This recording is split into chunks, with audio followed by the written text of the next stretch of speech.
Good morning, Mr. Grassini. Did you want to test your audio?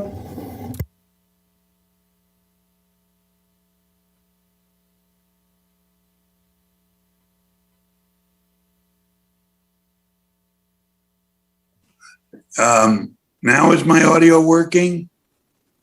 Perfect. I can hear you loud and clear. Terrific. Okay, thank you very much. So do I just wait now until it starts? Yeah, we'll get started right at 9. We'll go through our admin agenda. It might be a little bit longer because we have a new commissioner, so I think we might do like introductions. But our only other item on the agenda is asking for continuance. So we should get to your item fairly quickly once the hearing starts. Terrific. Thank you very All right. much. Thank you for coming in early to test. I appreciate it. Sure. Bye-bye. Bye.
to the moment.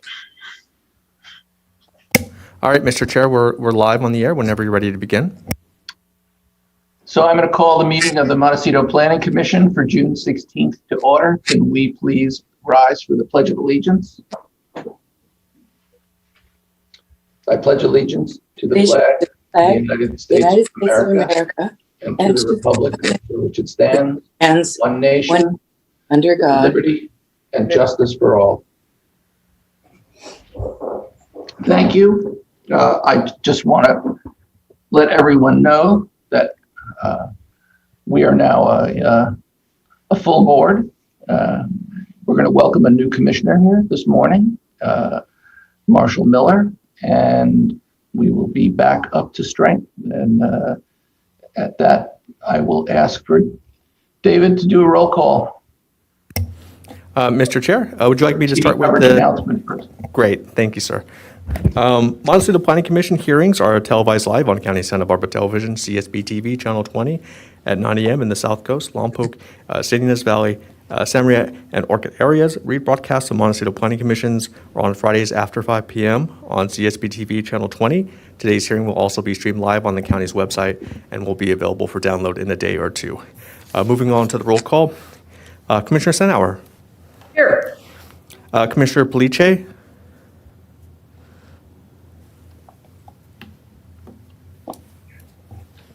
You are muted, Commissioner Police. Sorry, here. Thank you. Even though we know you are. Commissioner Keller.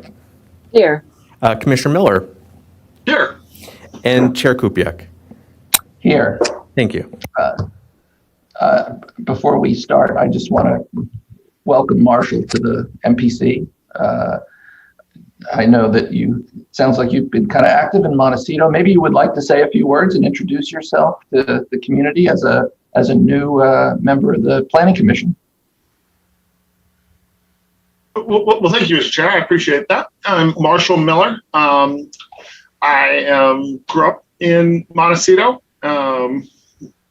moved away for college and jobs and things, but had the privilege to come back here. And I have volunteered on the Montecito Association Land Use Commission for the last few years, or committee, and that's, I believe, where Supervisor Williams thought maybe that I would have a role to play here. So I'm excited to come and be a part of this community and hopefully help shape its ongoing beauty and charm. Thank you. Thank you. Welcome. Thank you very much. Glad you're on board. Glad you're on board. Deep, greatest welcomes to you. It's nice to have a new generation, quite honestly. And so thank you for being the new junior member in several ways. We appreciate that. It doesn't that make you feel good, Marshall? Well, with that said, let's move on to our agenda status report. Thank you, Chair and members of the Commission. I'd like to welcome Commissioner Miller on board on the Montecito Planning Commission as well. Welcome aboard. I'm looking at the status of our agenda today. We have 2 items that are listed on our standard agenda. However, the first item, the applicant has requested that it be continued to September 15th. So when we get to that part of our agenda, we can take that action up, and then that would leave only one item on our agenda if the continuance is granted, and that would be the appeal of the Grassini accessory dwelling unit. And staff and I believe the applicants are all available and ready to present on that item today. Chair, would you like me to move on to the projection report? Yes, I would, Mr. Wilson. Thank you. Thank you, Mr. Chair. Our next scheduled hearing would be in July, on July 21st. However, at this time, there is no items projected, and it's not anticipated that we'll have items ready to be presented on the 21st of July. So my recommendation is that the commission may consider canceling that item today, or canceling that hearing today. And then our next hearing would have been August 18th, but we had canceled that at our last hearing. So then that moves us to September 15th. And if the continuance is granted, we would have the That project heard on September 15th, which is the Meridero lot split. And that's as far as the projection report goes out. So that concludes the projection report. And if the commission wanted to take action on July 7th, that would be great. Or July 21st. My apologies. Okie doke. Thank you, Jeff. I guess we'll get to that as we move on past public comment. Chair, we could, if any of the commissioners wanted to put a motion forward to cancel that, we could, or we could trail that item in case we wanted to continue the item on the agenda today to July. But otherwise, we could take action on canceling July 21st now if the chair would like to do that. I think I'd like to address this issue now. Commissioner Keller? Yes, thank you. As noted in the projection report, I will not be here in July, so I would like to move that meeting be canceled, seeing as how there are no agenda items and one of us will be missing. I second. Roll call vote? Commissioner Senauer, Yes. Commissioner Police, Yes. Commissioner Keller, Yes, Commissioner Miller, Abstain. and Chair Kupiec. Yes. Motion passes 401. We will have our summer recess and we will all meet again in September as planned. I feel like my first action as a commissioner should not be to be canceling meetings. So I wish there were more activity going on, but at the moment there is not anything coming up for an appellate review. So I guess, we'll try to make sure that you're busy in September. fair enough. Not. I would now open up the hearing to public comment for any item that is not on the agenda of today's meeting. Do we have any speaker slips? Mr. Chair, we do not this morning. Then I will close public comment and move on to the Planning Commissioner's informational reports.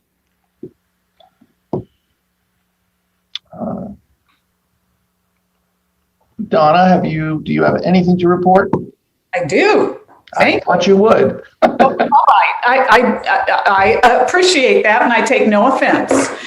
None intended. So I had a few calls, and on my walks, I have noticed there is a traffic calming approach to Hill Road, which is speed humps. They're not speed bumps.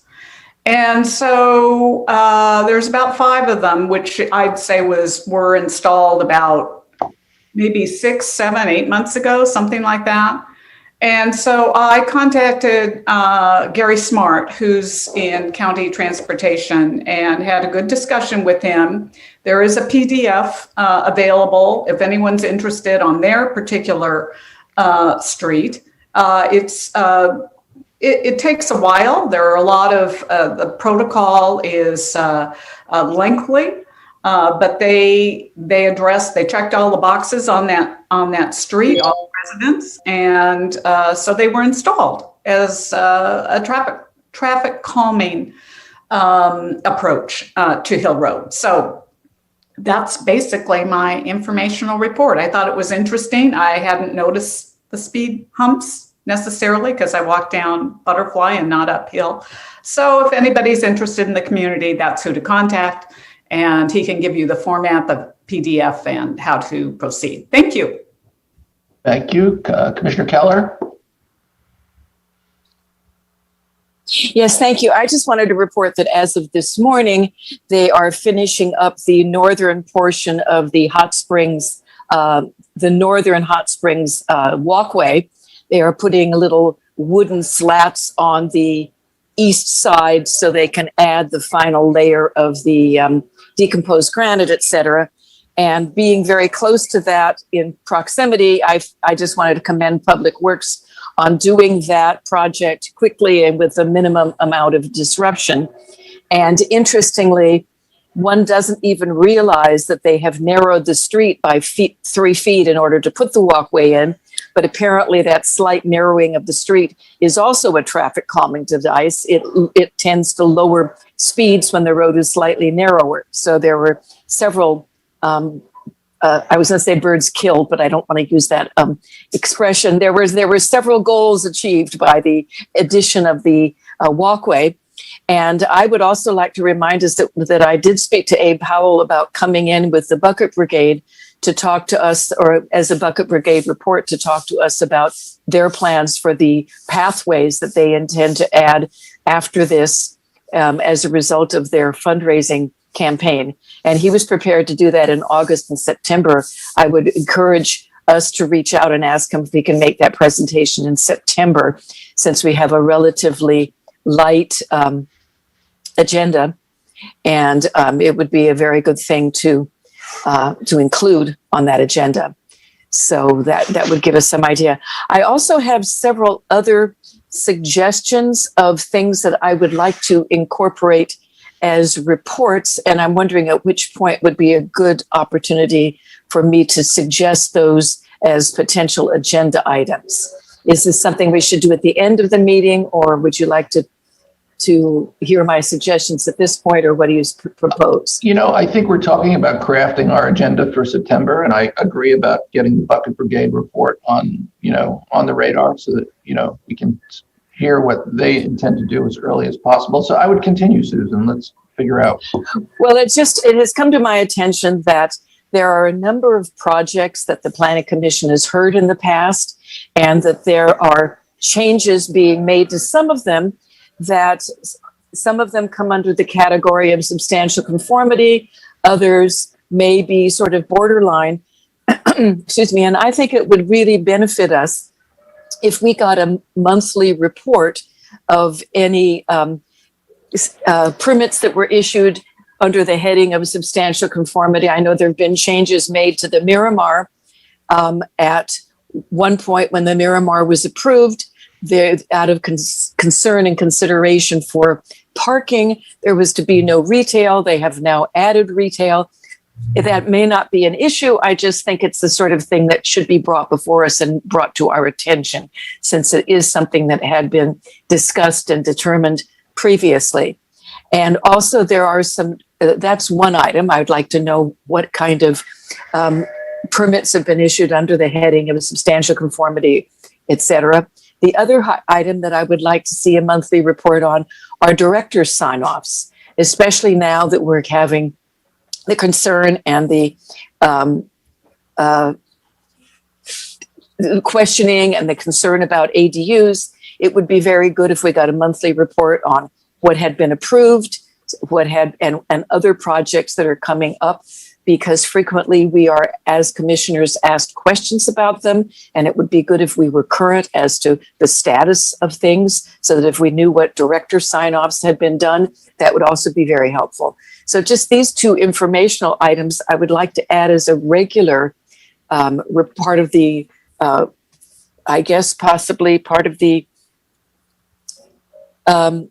it would probably be done by Mr. Wilson, so it may be, I'm not sure under what category it would be done, but it would be very good if we had that kind of information coming before us on a regular basis.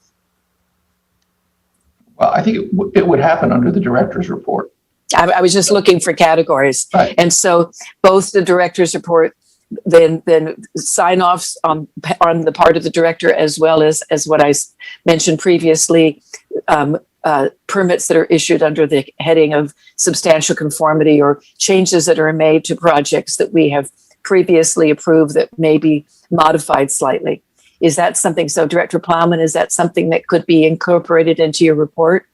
Mr. Chair, Commissioner Keller, I think we probably need to narrow that down a bit, because every permit is essentially issued by the director. So all land use permits are essentially director decisions. And so I don't think we're in a position to be reporting on every permit that gets issued by the department in Montecito, but perhaps we can talk offline and sort of get a better sense of what it is that we can narrow that down to.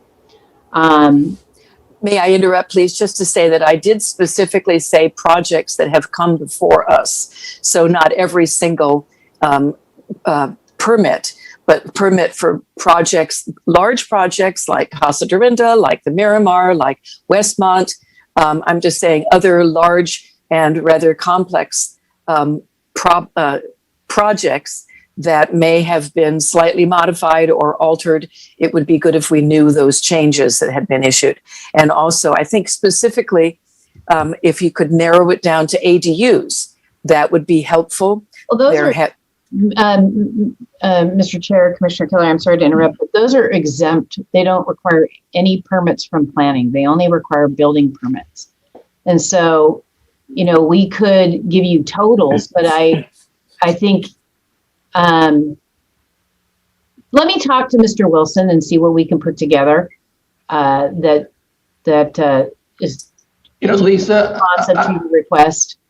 I'm just going to suggest that before we, set up the meeting, that maybe, you and Jeff and I just do a quick review of things that are on the horizon. And if there's something that we think is kind of a touchy issue or an issue that we really should be informed about, then we can bring it before the commission. Thank you, Chair Kupiec. This is in an effort for us to be better informed, because sure. I get calls from people, and it's nice to be able to answer their questions. So as much information as can be brought to us as possible is really very valuable. So thank you for considering that. I agree. We'll try to make sure that that surfaces. Thank you. Commissioner Police? No comment. I have no comment. Commissioner Miller? No comment. And from Donna Sanauer? Yeah, to the point of just having an offline with the three of you, I think that's appropriate. To what end the information would be helpful, I'm not sure. SCDs are granted a lot, and perhaps for major projects, it would be, if we get calls, it would be informative. We could address them should we know, but I think if we can narrow it down, it would be most appropriate. So we'll hear from you in September. And regarding to September, there is, I had a conversation with Chair Kupiec and invited Fire Chief Taylor and General Manager Nick Turner of MWD for an informational briefing.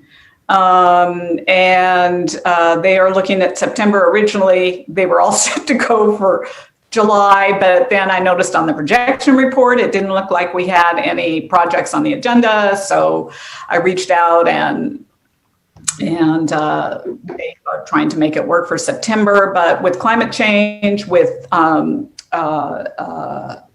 conservation efforts, with the drought, many issues and concerns could be addressed in the briefing. So I hope that is tentative, but I hope to inform Secretary Wilson and Chair Kupiec as to when it gets firmed up. So thank you. Yeah, no, and I think we should go to work on that. It would be very appropriate for both those groups to come before us in September for a briefing. Other than the comments that I made, Commissioner Police? Yes, I wanted to remark that I was out of town last week, and I missed a subcommittee meeting, but we are coming to the closure of the freeway team's review of the project. And I think, a lot was said at the last meeting, but even though a lot was said, I think there's more to be said. And we can get some reactions from others who have been presented to. And I think we should ask them to possibly have the county or, SBK come back and just give us a summary where we are in September, because it's really a strategic time for this freeway design. And I would hope that we would at least be as informed as possible. So I would like to propose that they come back. I mean, I think it's a good idea.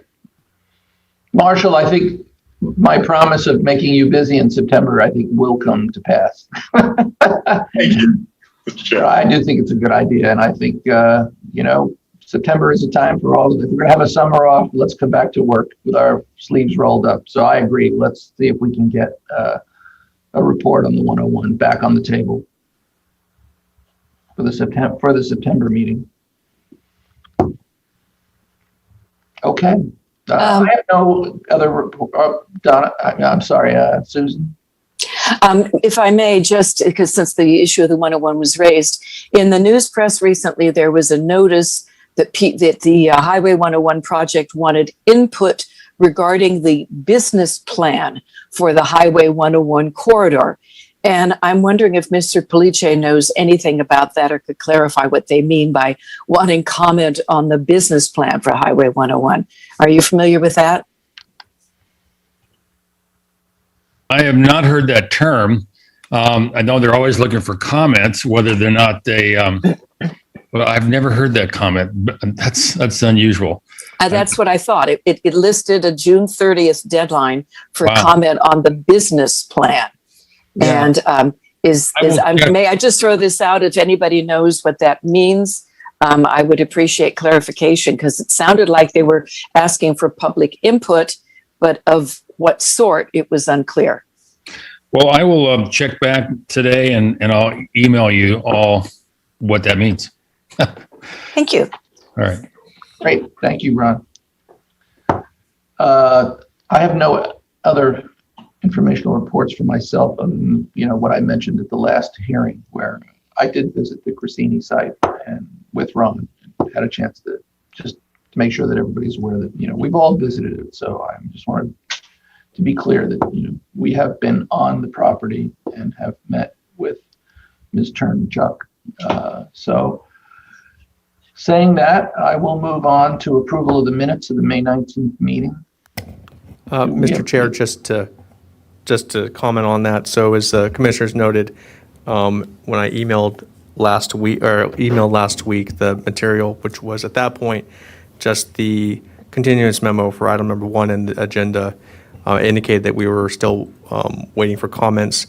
At your last hearing, the commission had specifically requested that we receive notes from the applicant for the briefing item. I checked in with Ms. Liu, who's been working with them, and she indicated that they were circulating the notes. They have detailed notes and would be getting those to us last week, and we're still waiting for them. So I would recommend just continuing that set of minutes, which were otherwise pretty simple, until next month.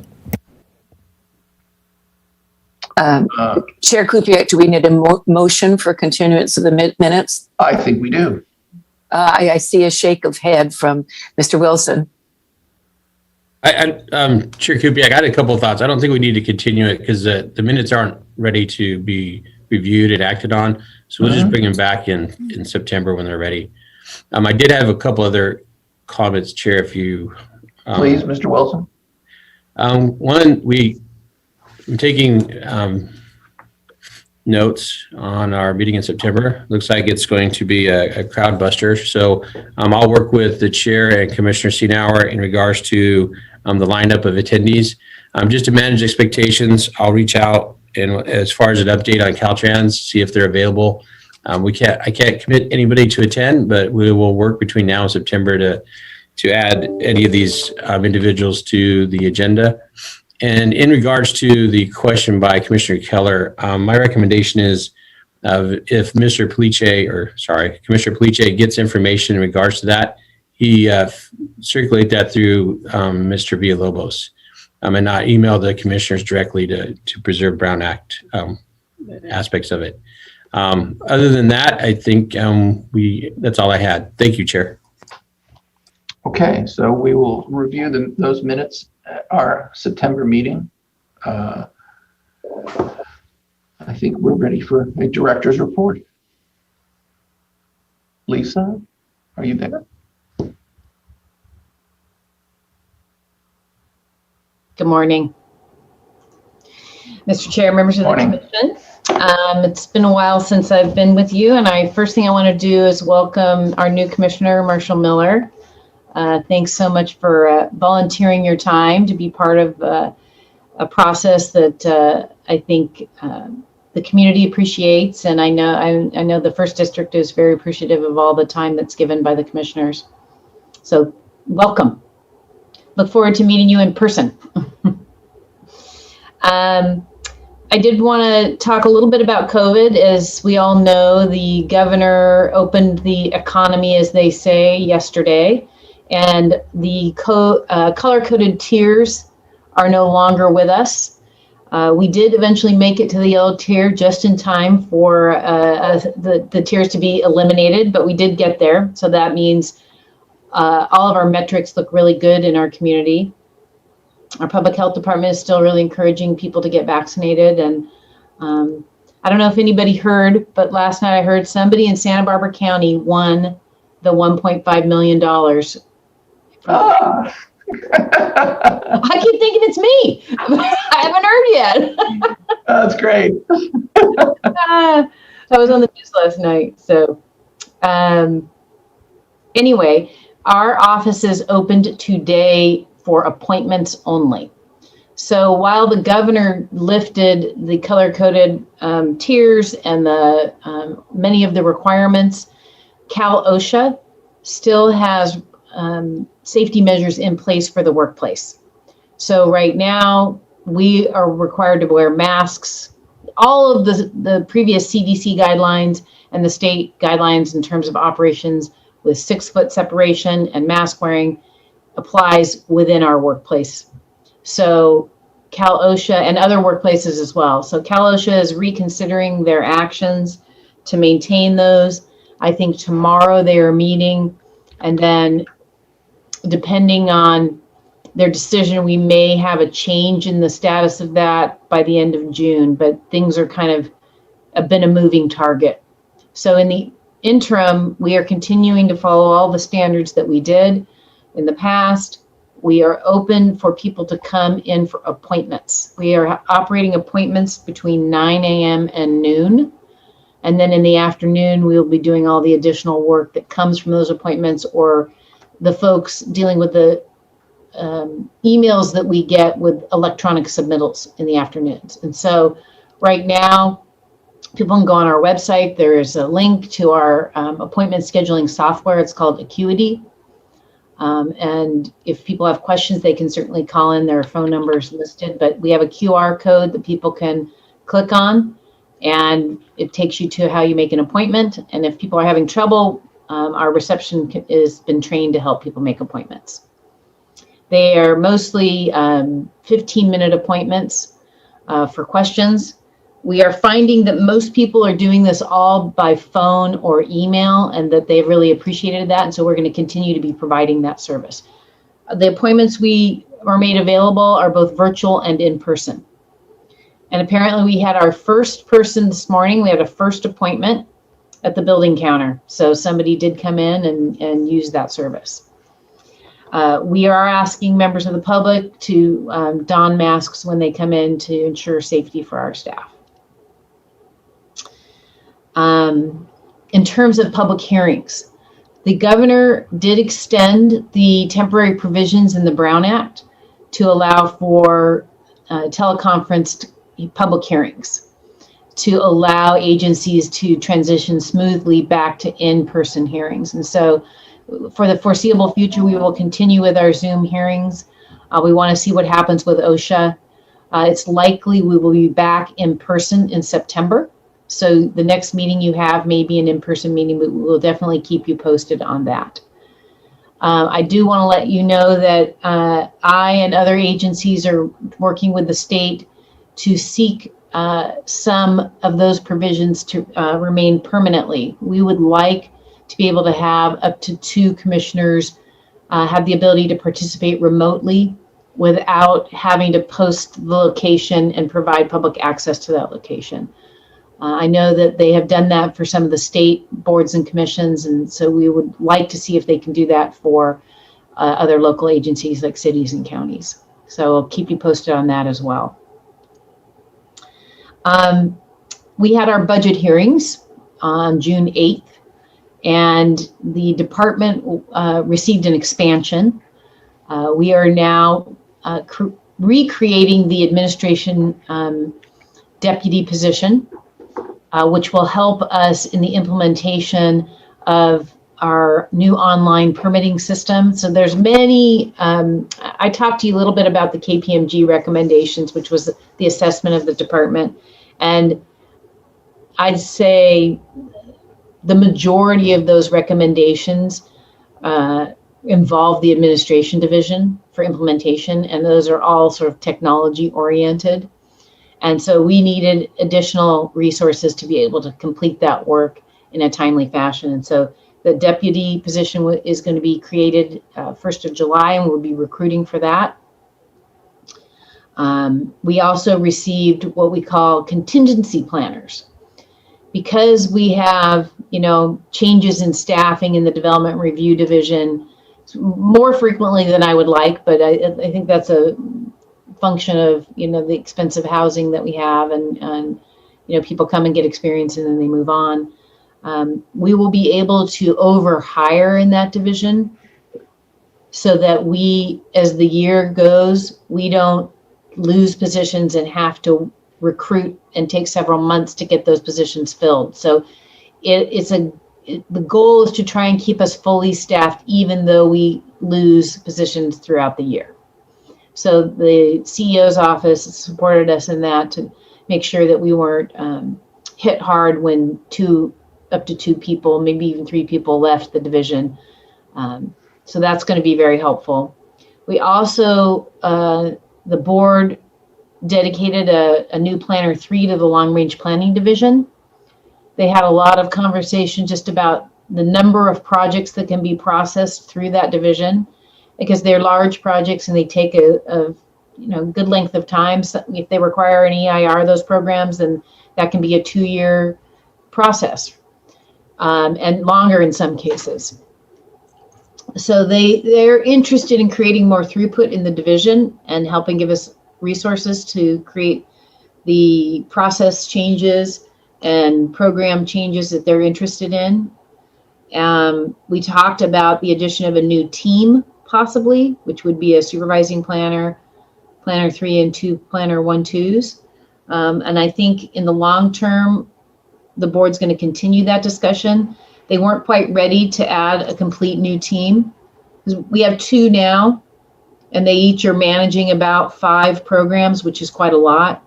So a new team would allow us to move a couple new programs forward in any given year. But they did give us the Planner 3, which will help us with maintaining ordinance amendment changes on an annual basis. They also talked about potential additional changes to the cannabis ordinance that does not affect Montecito, but we'll be going back probably around September to talk a little bit more about whether or not the board has a desire. There are a couple of board members that are interested in making changes, but we need to get direction from the board and have a majority indicate what they'd like to see. In terms of what's coming up at the board, yesterday the board heard a revision to Chapter 10, which is the building code. And this revision is to add what they call Appendix O. An Appendix O is an appendix that relates to emergency housing, and it allows for greater flexibility during a shelter crisis in terms of the type of structures that can house homeless folks. The county had invested in pallet housing, which is a solution that many jurisdictions are turning to. Those had been temporarily in place in Isla Vista, and those are being moved to Lompoc. So they're very small individual spaces that are movable, that can be installed. And as people know, and you've been hearing in the news, there's a huge effort on the state's part, and the courts down in LA are really forcing LA County to address housing issues, and we're doing the best we can. And there are a number of projects on the horizon that will create this type of sort of temporary housing for the homeless. there'll be a second reading on the 22nd of June, and then it'll go in effect in July, 30 days later. We will be going back to the board on utility grade solar program and getting their approval on the scope of work for long range planning. That also, the utility grade solar does not impact Montecito. There was not a recommendation to move it forward because of the constraints in that community and the lack of available space for such a project. Then we will hear a couple of cannabis appeals both in June and July, one in San Ynez Valley and one in Cuyama. And there are other cannabis appeals that are sitting out there, but they have not been identified for a specific date at the board yet. I'm happy to answer any questions.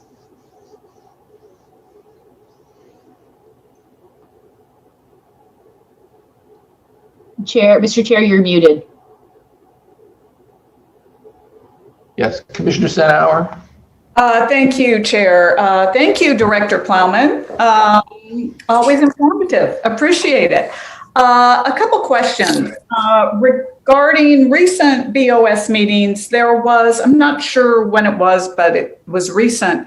Was there funding for open space projects that went through? And if you could sort of give us a primer on that. And the other is, what is the status of the MWD appeal to the sanitary district project? Thanks. Mr. Chair, Commissioner Sanauer. Yes, thank you for reminding me. The board dedicated $2 million to help close the gap for fundraising for the San Marcos Foothills effort. It's quite an effort. In a very short period of time, they raised $18 million to purchase the land in the San Marcos Foothills, which will extinguish the development of 14 homes up on that property. So that land will be added to the 200 acres that had already been dedicated by the developer, as well as a 9-acre county park.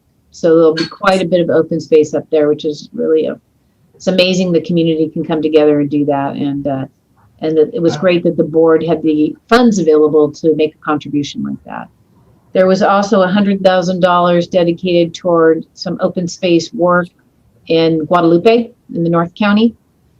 And then there was an additional $1.5 million that is going to be designated for recreational, and I don't have the specifics right, but it's a program that Supervisor Lavanino was supporting for recreational activities for lower income families in the Santa Maria Valley. And so that was a $1.5 million designation.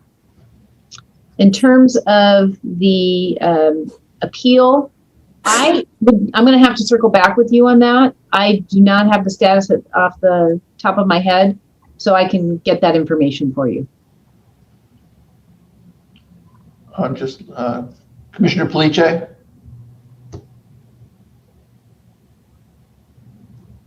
You're muted, Commissioner Police. I said, Susan, if you wanted to go next, your hand was up before mine. Oh, thank you. Appreciate that. All I was going to do was to give notice that Supervisor Williams in the budget hearings, because there are surpluses. Let me circle back. And Director Plowman, just congratulations that you were able to secure funding for some very much needed new staffing.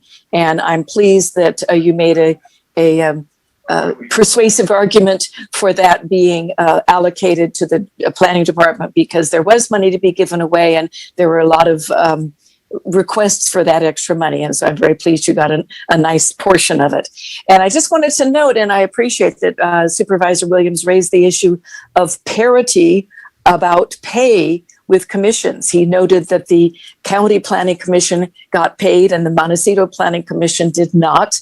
And that discussion didn't continue, but I was pleased that he raised that issue just to put it in the awareness of everyone that there is some lack of parity among various commissions and boards. I think it ultimately led to a discussion about commissions themselves and And frequently there is a question of, do we need as many commissions as we have, et cetera, et cetera. So it kind of went off on a tangent, but I thought it was good for us that he was aware of that and raised that issue as a potential area where income could be spent. So thank you, Mr. Palice. And Shall I go ahead? yes, you do. Okay. Good morning, Director. Ms. Plowman, I wanted to ask you, I've had some comments brought to me about the redevelopment of damaged lots in Montecito. And is there a position that the county has if someone has a requested idea of how to deal with a lot that either is no longer has a ability to build on it, or at least it's such an extreme condition that they can't? And what are the options that say an owner of the lot, have they given back lots to the county, or is there anything new in that area that I'm going to have a meeting with some architects who have some ideas. I was just curious on what is the present status of, has the county acquired property from damaged lots? Mr. Chair, Commissioner Palice, that's an excellent question, and I don't know the answer to that. I know that there were acquisition of lots for the debris basin, but I have not been made aware of the county accepting lots that are unbuildable. So I don't know if Secretary Wilson has any knowledge about that, having been around longer. I mean, as I entered into the department 2 years ago, by and large, a lot of redevelopment had already occurred. So since that time, I don't know of any. But Mr. Wilson, do you have any information as to whether or not the county has accepted unbuildable lots? It's not something I think they would normally do, but I could be wrong about that.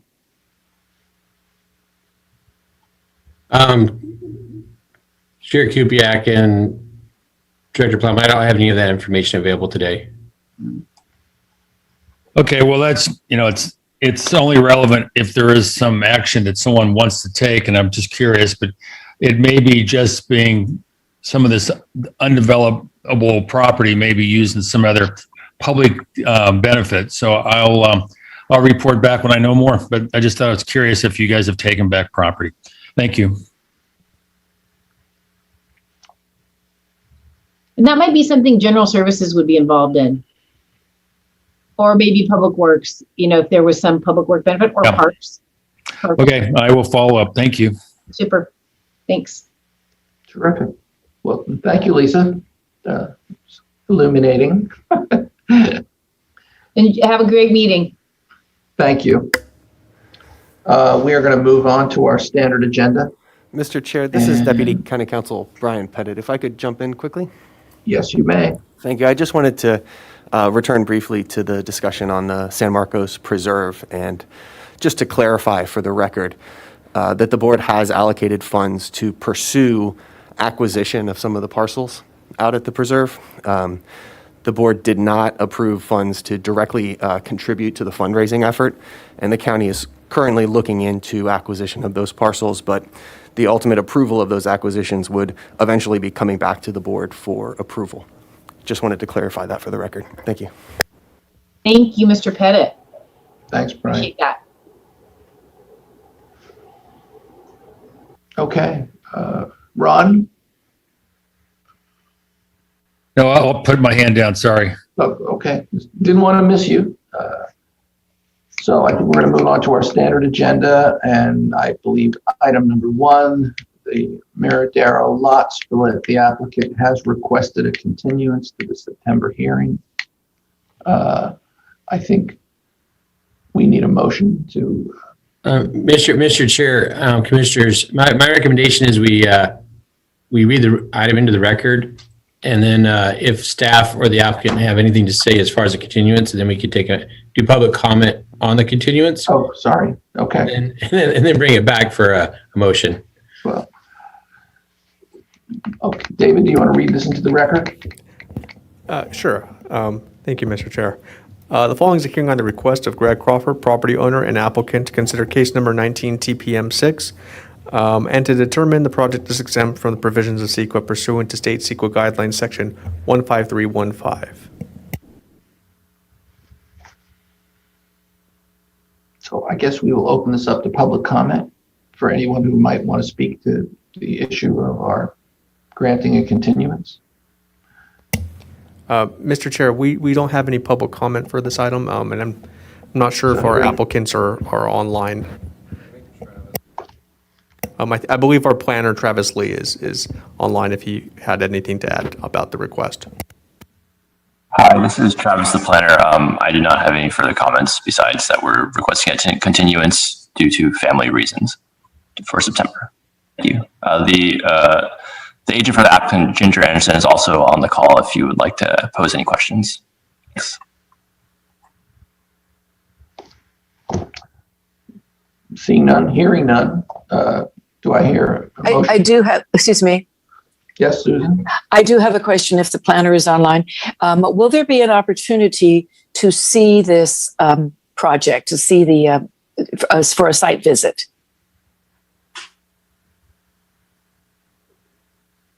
Commissioner Keller, through the chair, yes, well, I'm not sure how scheduling would work, but the site, we could arrange something for a site visit with COVID protocols, of course. We could coordinate with Ms. Anderson and the property owner to have the site be visited at a, Thank you. at a date that can be arranged for everyone, or separately, depending on timing. Thank you very much. It's always helpful to see something on the ground, so thank you. That would help. That'd be good. Okay. Shall we consider this continuance? I hear a motion from the floor. Chair Kupiak, it's Secretary Wilson again. Sorry, Jeff. We need to ask if there's any public comment. There probably isn't any, but. No, we did. Oh, okay. I missed it. Went by really fast. Sorry. Okay. Okay, so Commissioner Setauer. I move to continue this project until our September meeting. I second the motion. Roll call vote. Commissioner Senauer, Yes. Commissioner Pliche, Yes. Commissioner Keller, Yes. Commissioner Miller, Yes. and Chair Kupiak. Yes. Motion passes 5-0. So we will see the, along with our ever expanding agenda for September, we will have the, this item come before us. We shall move on now to the item number 2. David, would you like to read the appeal of the Grassini accessory dwelling unit into the record? Thank you, Mr. Chair. The following is a hearing on the request of Larry Grassini, the property owner of 1775 Fernald Point Lane, to consider case number 20 APL 34, an appeal of the director's decision to deny the Grassini accessory dwelling unit project, case number 20 CDP 76.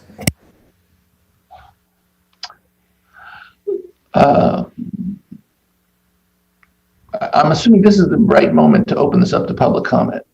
Are there any speakers who want to speak to this issue? Mr. Chair, we can certainly do that, but I would recommend, we typically would have staff presentation, the applicant presentation, any commissioner questions, and then go to public comment. Okay. Yeah. Well, then we are ready for the staff presentation.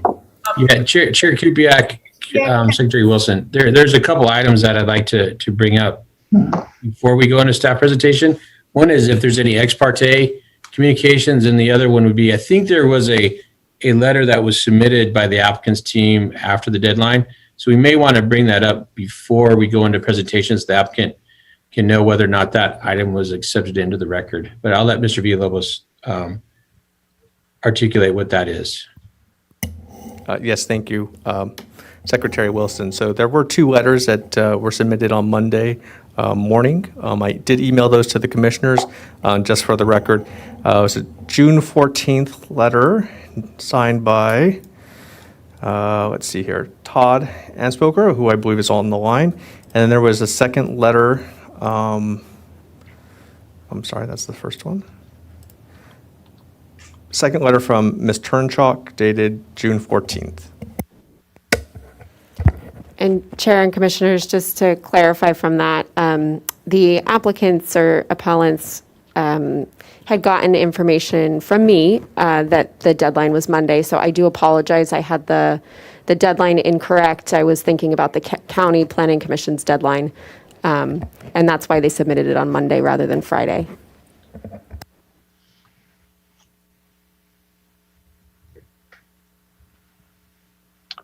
Commissioner Senauer?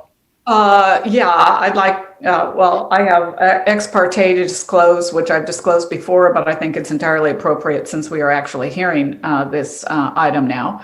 And two, I'd like to, why don't I first move to accept the two transmissions, emails from the planner, Ms. Turnenchok, and from PPP, Mr. Amsbooker, into the record. Do I have a second? A second. Roll call? Commissioner Senauer, Aye. Commissioner Police, Aye. Commissioner Keller, Aye. Commissioner Miller, Aye. Chair Kupiec. Aye. Motion passes 5-0. So back to ex parte, I visited the site with the planner and with the attorney at the time for Mr. Grassini and another commissioner, Commissioner Keller, and this was now probably 6 weeks ago.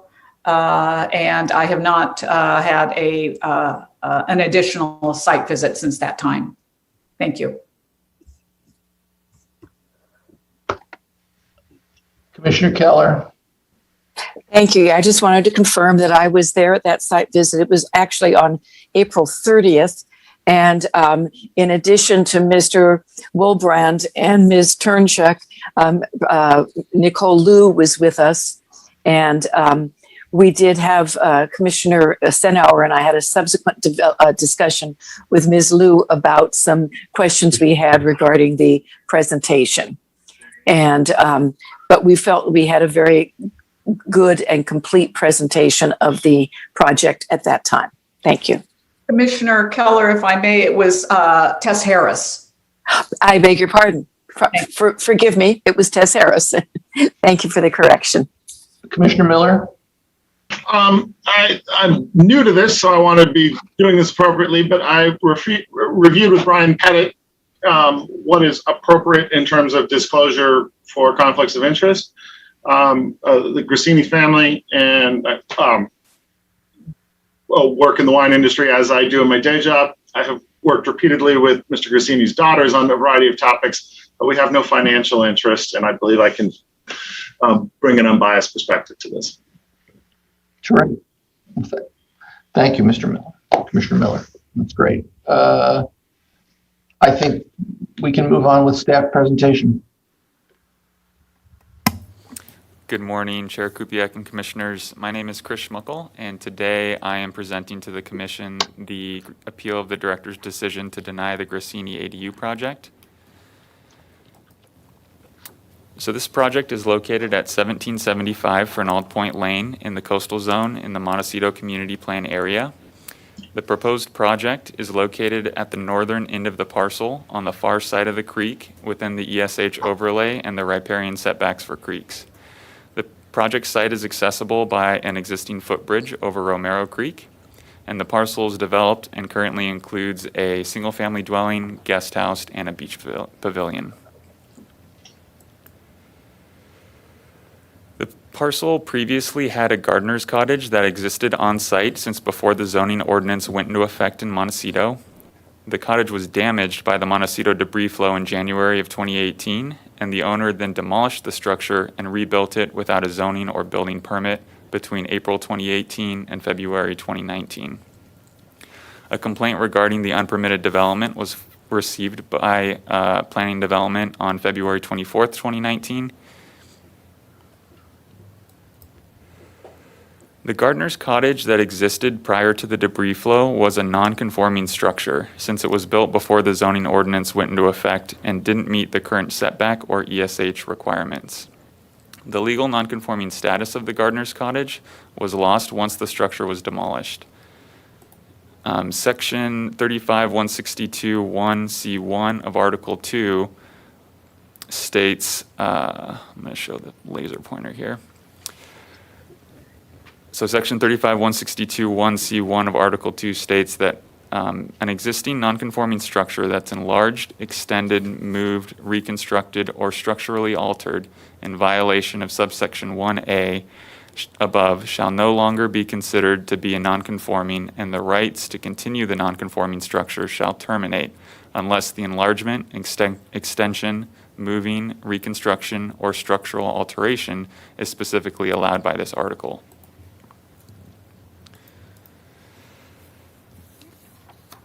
In order to build a new structure at this location, a new permit is required, and the structure must be in conformance with the Article 2 zoning requirements and the Montecito Community Plan policies. So a complaint regarding the unpermitted construction of the cottage was received by Building and Safety in February of 2019. A notice of violation letter was sent by staff shortly thereafter for the unpermitted structure, and additional NOV letters were sent by staff in 2019 and 2020. The applicant then attempted to resolve the violation by applying for a coastal development permit application to demolish the existing unpermitted structure and construct a new ADU in September of 2020. The project calls for the demolition of an existing unpermitted 1,300 square foot structure and the construction of a new 1,116 square foot accessory dwelling unit located approximately 10 feet from Romero Creek within the environmentally sensitive habitat overlay and the buffer zone. No grading or tree removal is proposed for the project, and vehicular access to the parcel is provided off of Fernald Point Lane. And the proposed ADU is accessible by an existing footbridge over Romero Creek. The director denied the permit on October 22nd, 2020, and a timely appeal was filed on October 30th, 2020. The appellant raised 3 appeal issues. The first issue is that the cottage existed in the same general location for almost a century. Staff's response is that the cottage lost its legal nonconforming status when it was demolished and rebuilt without permits. Because the ADU is considered new development, a new coastal development permit is required to build the structure, and the new structure would also need to meet all the requirements of Article 2. Since the structure is within mapped ESH and the ESH buffer and is within the appeals jurisdiction of the Coastal Commission, it would not be eligible for a de minimis waiver under the county's like-for-like ordinance. The second appeal issue states that the location of the proposed ADU is in a highly disturbed area and would not impact biological resources. Staff's response is that the proposed project is located approximately 10 feet from Romero Creek within the ESH overlay and must follow the Coastal Land Use Plan policies, Montecito Community Plan policies, and Article 2 zoning ordinance requirements. These requirements set a 50-foot ESH buffer from the top of bank of the creek in the urban area and restricts development within the stream corridor. Since the proposed ADU is within the stream corridor, it is not consistent with this policy. Additionally, the Montecito Community Plan policies require development within ESH to protect or enhance ESH where feasible. Developing a new dwelling unit close to ESH within the buffer strip does not protect or enhance the ESH. The third issue raised states that professional reports from consultants hired by the appellant, which include a biological report and a no-rise determination report, conclude that constructing the ADU in the proposed location near Romero Creek would not result in impacts to biological resources or exacerbate flood control issues. Staff's response is that the biological report supplied by the applicant confirmed that there is ESH located on the parcel, and therefore staff applied the ESH policies. While the reports say that the impacts to the proposed resources would be negligible for the project due to the disturbed project site, there is the potential for native trees and vegetation to grow on the parcel, which the buffer will support. In addition, wildlife can use the creek as a wildlife corridor to move to areas that might otherwise be inaccessible due to existing development. The biological report was peer-reviewed at the applicant's request by a third-party biologist who provided recommendations to include in the applicant's biological report, including to include applicable policies from regulatory agencies, to include a discussion of the waters of the U.S. and prescribed setbacks for intermittent streams, to include a discussion of the historical extent of the riparian corridor along Romero Creek at the project site without considering the present structure, to include a discussion of the United States Fish and Wildlife Service critical habitat for steelhead in Romero Creek, and to include a discussion of the California Department of Fish and Wildlife and Regional Water Quality Control Board consultations for an ESH buffer reduction. The applicant's biologist revised their biological report to include much of the additional information that the peer review recommended.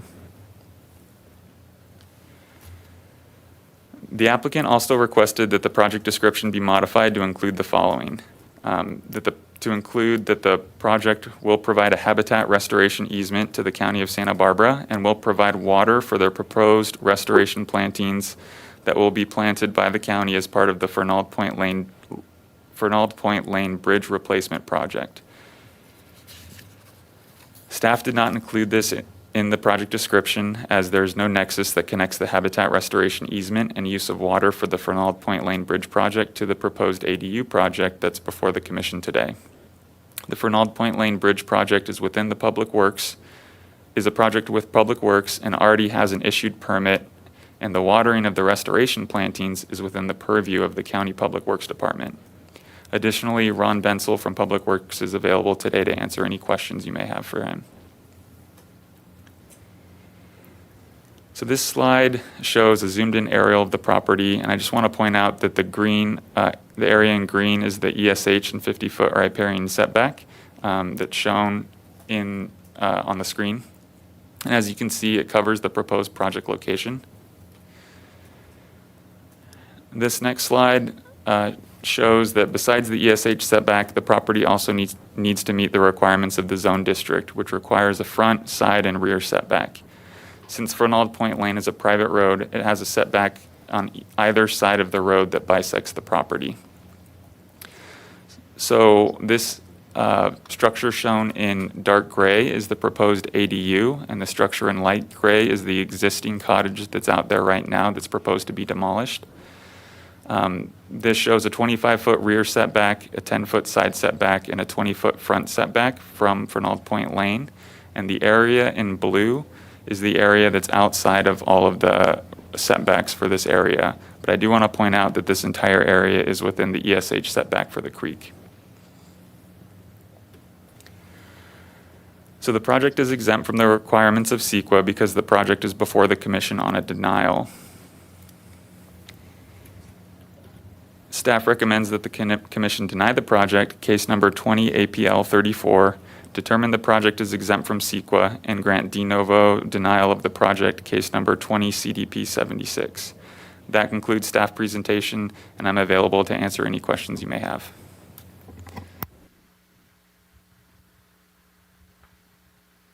Okay. Do any commissioners have any questions of staff before we move on to the applicant's presentation? Well, why don't we move forward? Well, that's. May I ask a question, please? Yes, you may, Commissioner Smith. Thank you. I just wanted to reiterate something that was in the staff memo that wasn't really specifically dwelt on. The notion that that the environmentally sensitive habitat, I'm sorry, I'm looking for my notes. You want my number? That the buffer shall allow for the reestablishment of riparian vegetation to its prior extent to the greatest degree possible. And does that mean what is considered the prior extent? Is that pre-debris flow? Is it, what is the measurement of reestablishing the riparian vegetation?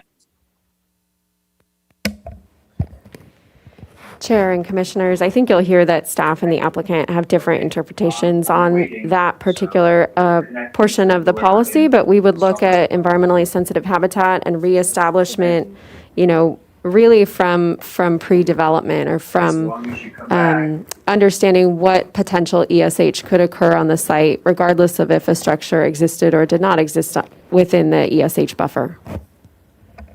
Thank you. That is why I wanted clarification.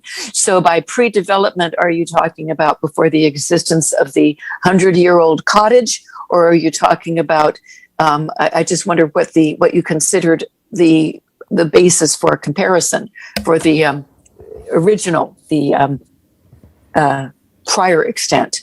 What would that be, please? Sure, Chair and Commissioners, because the property or the structure lost its non-conforming status, we would look at it as if any new structure in that location would need to meet all of the policies and Article 2 requirements from the coastal zone. So we're looking at it as kind of a blank slate because that structure, again, has lost the status to be present on the property as a non-conforming structure. Thank you. So according to the land use policy, the ideal situation would be to completely restore the riparian vegetation to the extent possible to restore it from being torn up to being completely full of growth and full of vegetation. Is that correct? Chair and Commissioners, yes. So the policy would support revegetation and establishing that ESH buffer in that location. Thank you.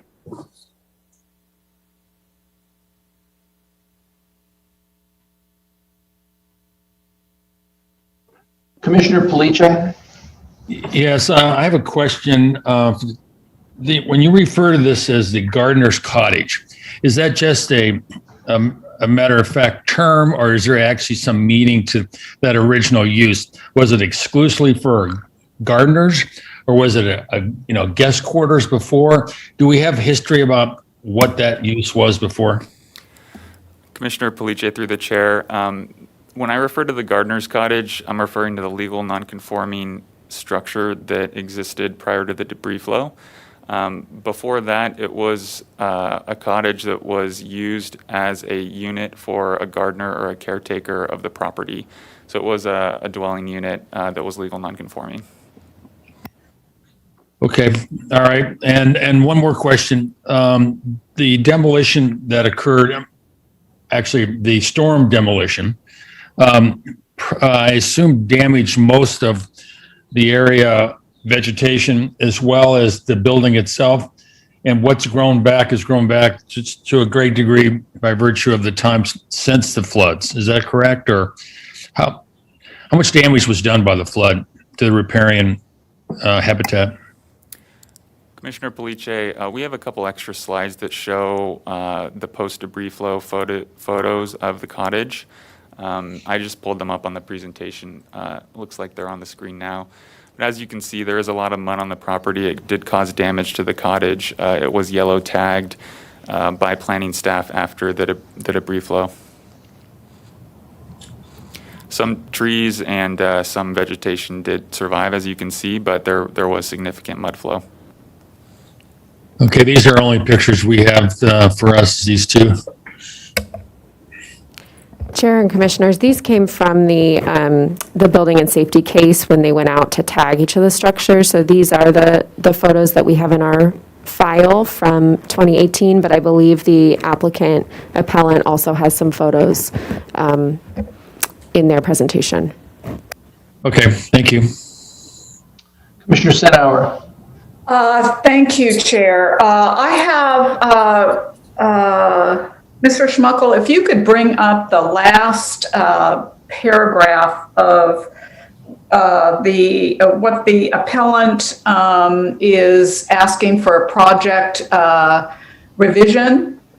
Do you know what I'm referencing? Yeah, the language, right. That descriptive is not on the subject property. Is that correct? Chair Senauer, or Commissioner Senauer through the chair, the Fernald Point Lane Bridge project is on a separate parcel. However, the habitat restoration easement that they're referring to would be on this parcel at 1775 Fernald Point Lane. The easement they're referring to is the boundary within the Romero Creek, I believe. Commissioner Miller. I understand this is counterfactual to what's happened, but if the applicant had come in for kind of a reconstruction of the existing of the legal non-conforming unit that was damaged in the mudslide, would there have been a path forward for reconstruction at that time, or are the circumstances that are recommending for the rejection the rejection of the project now, would they have been equally applicable in a post mudslide rebuild scenario?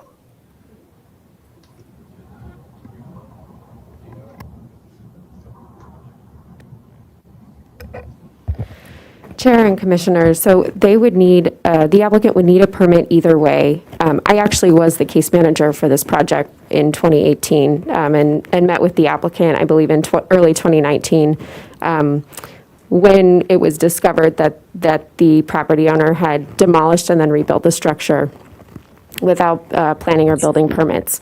Because the property is in the coastal zone appeals jurisdiction, it did not qualify for the like-for-like exemption that many of the inland portions of Montecito did qualify for when they rebuilt their structure.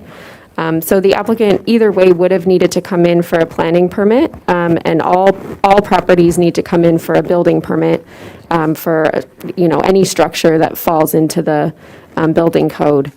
And then, just in addition with the permitting path, if it was a non-conforming structure and they were looking to, pull the mat out or do, really restore that structure at the time and they came in for a permit, there would have been a permit path to keep it there in that location through the non-conforming structure portion of the Article 2 Coastal Zoning Ordinance.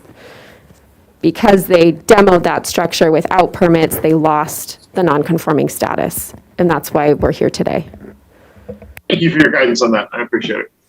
Commissioner Police. The comment earlier, pardon me, by that the bridge is not on the parcels that we're discussing.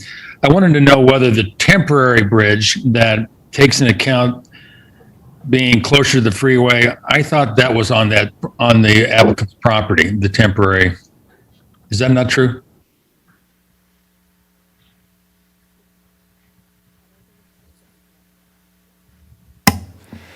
Commissioner Police, we don't think that the temporary bridge that you're referring to is on this this parcel.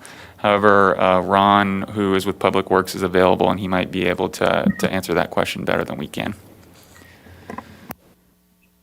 Hi, this is Ron. Mr. Chair, through the Commissioner, I can tell you that the project itself has a temporary bridge, and then there's a pedestrian bridge. The temporary bridge for the roadway is not on Mr. Gersini's property. There's only a mitigation easement that extends into his property. It's also on the adjacent property, just for clarity. Okay, thank you. Commissioner Keller. I just wanted to clarify that the original non-conforming structure was yellow tagged. It was not red tagged.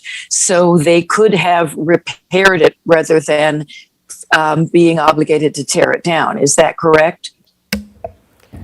Chair and Commissioners, the yellow tag is correct, yes. I don't know the extent of mud damage on the inside. We found some property owners just recognize that even if a structure was yellow tagged, just the financial impact of removing the mud was similar to rebuilding a structure. So I would have the applicant respond on that. But generally, yellow tags, we saw repairs rather than full demo and rebuilds. Thank you. And on the setback diagram where you show the, I just wanted to see if this is the, if you could go to that slide, I'd appreciate it.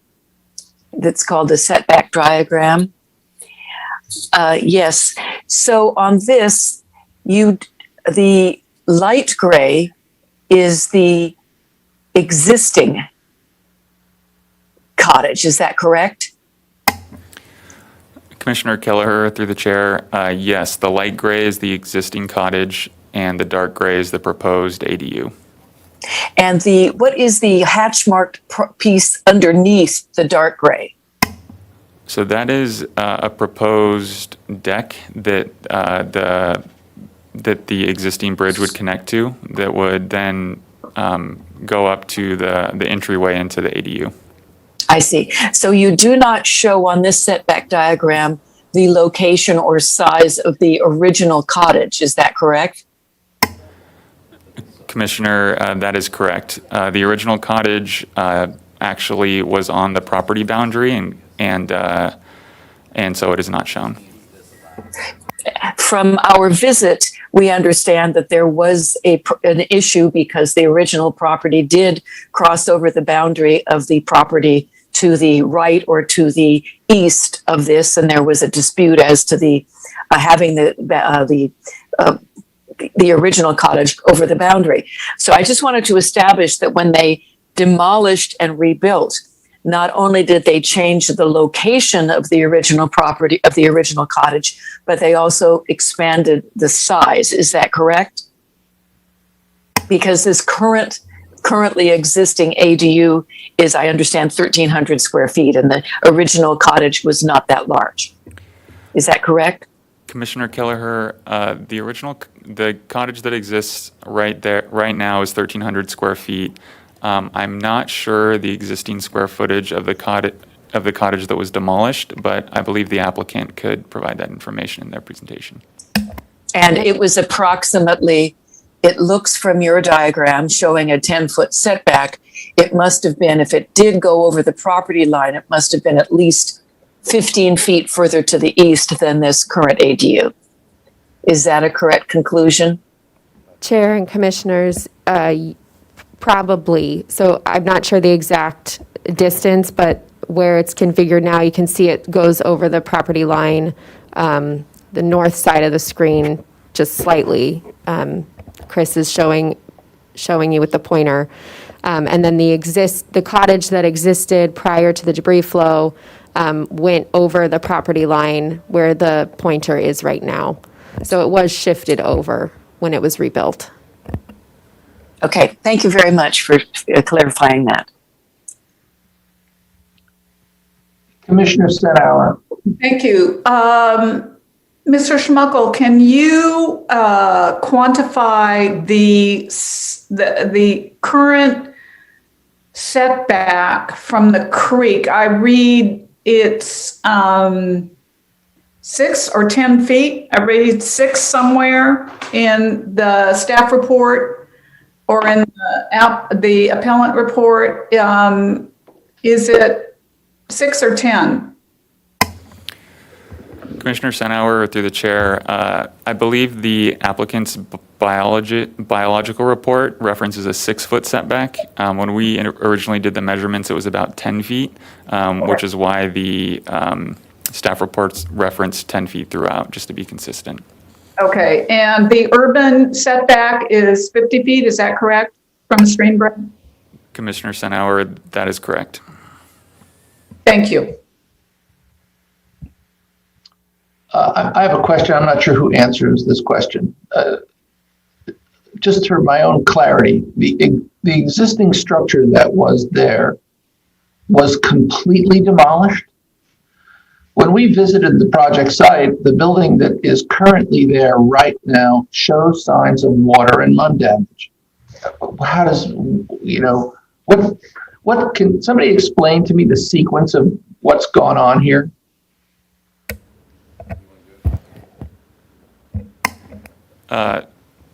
Commissioner, through the chair, so our understanding is that the legal non-conforming cottage was demolished, and the existing cottage that's out there right now was rebuilt, was built. So that is our understanding of the present situation.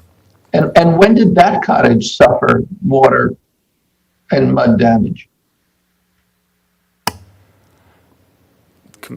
Commissioner, through the chair, we don't know if that happened or how that happened, but that would probably be a good question for the applicant. That's fine, as long as somebody can answer that question. I'd like to know what the evolution of events are about all these structures that we're talking about. Because what's in gray on this diagram is a completely new building that's proposed that doesn't exist, that's now elevated out of the ground. And I'm assuming the dotted line represents the dotted line and the shaded and the slightly shaded area that traverses the property line is the structure that sits on the site right now. Chair and Commissioners, yes. So if you see the pointer that Chris is outlining the structure that exists on the property right now, it's the dash line, and then that darker gray is the proposed structure. Right, and there is clearly water and mud damage to that property that exists there right now. So I'm just confused about this idea of what was torn down. I mean, was the old cottage torn down in its entirety? Are these all new footings, new slabs? What's new and what's old? Chair. Commissioner Keller. Yes, it's interesting because I don't believe Commissioner Senauer and I noted any damage, any extensive damage. The building that is currently there was built, has not been furnished, has not been totally completed, has been sitting open to the elements to a certain extent, and so may have experienced some slight water and dirt damage, but the debris flow damage only affected the pre-existing cottage that was completely demolished. They did show us a slight area to the east of the existing new building where you could see a bit of the foundation of the non-conforming pre-existing building, but that's all that remained of it. So we'll let the applicant answer, but I'm surprised that you had the impression there was significant water or mud damage to the existing ADU that was built 2 years ago. So in fact, we went inside. There's drywall that's been peeled away up to a 3-foot high level. It was clear that there's parts of this building that are not new. At least someone needs to explain to me what it is that we were looking at, because this seems like there's a kind of hybrid structure there right now that's maybe partly new and partly old. I believe you are mistaken in that, but let me get the applicant to answer that, please. I may be, and I would love to be made unmistaken. Chair and Commissioners, this is Tess with Planning. So just to clarify, we do also have a building violation, and there was a zoning violation, I believe, that indicates in the description that due to debris flow damage, there was a structure that was rebuilt, relocated, and enlarged without a zoning or building permit. So our understanding is that the structure that's there today is a different structure than what existed prior to the debris flow. There's also some aerial imagery between that time period that shows that the structure either was not there or was heavily under construction. Okay. I'd like the applicant to clarify some of that. Commissioner Police? Well, I just want to make sure that everyone understands you are not crazy, Bob, and I was with you, and I could have swore that drywall was peeled back because of flooding. Now, maybe there was some other reason why they would peel back the bottom 2 or 3 feet of all that area that was to the east and actually near the creek as well. So it's a curious question. I just want to verify that you are still sane. That is a matter of debate amongst many quarters, but that's okay. Commissioner Senauer. I'd like to recommend that at this point, we need to go to the appellant. It would be most appropriate. These questions probably can be addressed to the appellant since we're sort of back and forth here. So that would be my recommendation at this point. I agree. I believe it is time to move on with the appellant's response. Thank you, Chair Kubiak and commissioners. Good morning. My name is Eva Turnchak. I'm representing Larry Grassini on the ADU application before you today. We do have a quick presentation, and that my plan was to go through that and then answer questions after. But if you'd like me to address that question now, I'm happy to do that first, whatever the chair desires. I think that you can go through your presentation and then we can get on with questions. Great, thank you. Okay, next slide, please. So I think, as has been established sufficiently, but we'll go over it quickly. The gardener's cottage has existed on the Grassini property at this location since at least 1930. As you can see from the picture, the area was fully established as residential use with ornamental landscape, hardscape. There really has not been a riparian or ESH component to the site since at least 1930, potentially even before that, as the railroad was put in prior to that and the creek was channelized and a concrete wall was built. So I just wanted to give that context here. The main reason we're here today is that since 1984, the cottage has been an integral part of family get-togethers for the Grassini family and is home to many memories. And as such, if there's any way for your commission to approve rebuilding this cottage and its associated memories as part of an ADU, that is our intent to try and get to today. Next slide, please. Here's some of those pictures you guys were asking for. So as we all know too well, on January 9th, 2018, after unprecedented rains following an unprecedented fire, our community experienced a tragic event that we now refer to simply as the debris flow, but we all know it was much more than that. This event took cherished members from our community, damaged hundreds of structures, and it is an event from which our community is still healing to this day. Yeah, but can I please ask a question right here? Backing up to your descriptive, you said you referenced 1984. Is that correct? That's when the Grassini family purchased the property. Yes. Purchased. Okay, this is not a bill about a remodel of the 1930 anything. It's just when the property was purchased. Correct. Next slide, please. So again, as you can see from the pictures, to its credit, the little cottage remained standing after the mud flow, but the water and mud damage was severe. And so as Ms. Harris pointed out, even though the structure was yellow tagged, Mr. Grassini was told by multiple people that it would actually be easier to demolish and rebuild than to remove the mud and repair the water damage. He was also told that people were going to be allowed to rebuild like for like, and the county was going to make things easy for people. And this stuff could be done without permits, because if you were building like for like and moving away from the creek, which is what he did. So on paper, I completely get this is an egregious action. At the very least, one would say it's a serious lapse in judgment.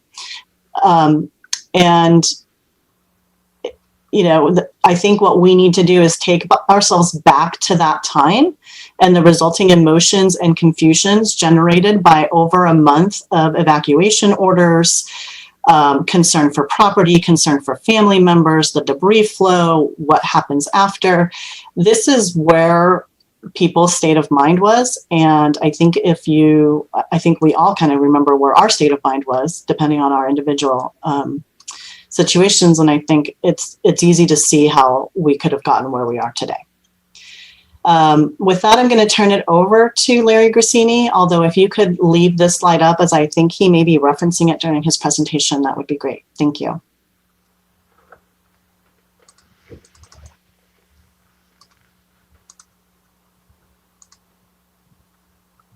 Larry? Oh, am I on? Yeah.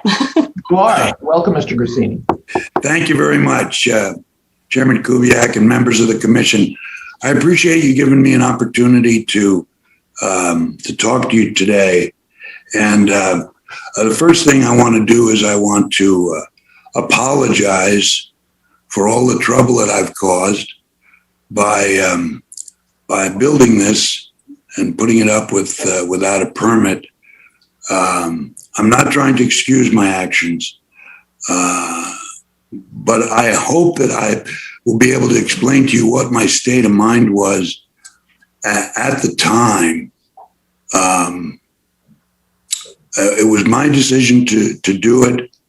I was confused, and I was pretty distraught over a number of things, and I just made a mistake, and I apologize for it.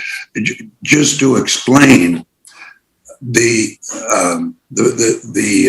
slide that you see right now, that shows the damage to the outside of the cottage, but the mudslide broke open the door going into the kitchen, and the mud went into the house, into the cottage there, as much as it was on the outside.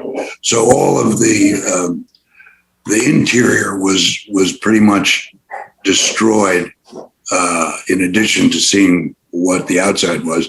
And I was just told by everybody that to try to repair it would have been much more expensive than to just rebuild it. And when I went to rebuild it, part of the issue was that when it had been built over the property line.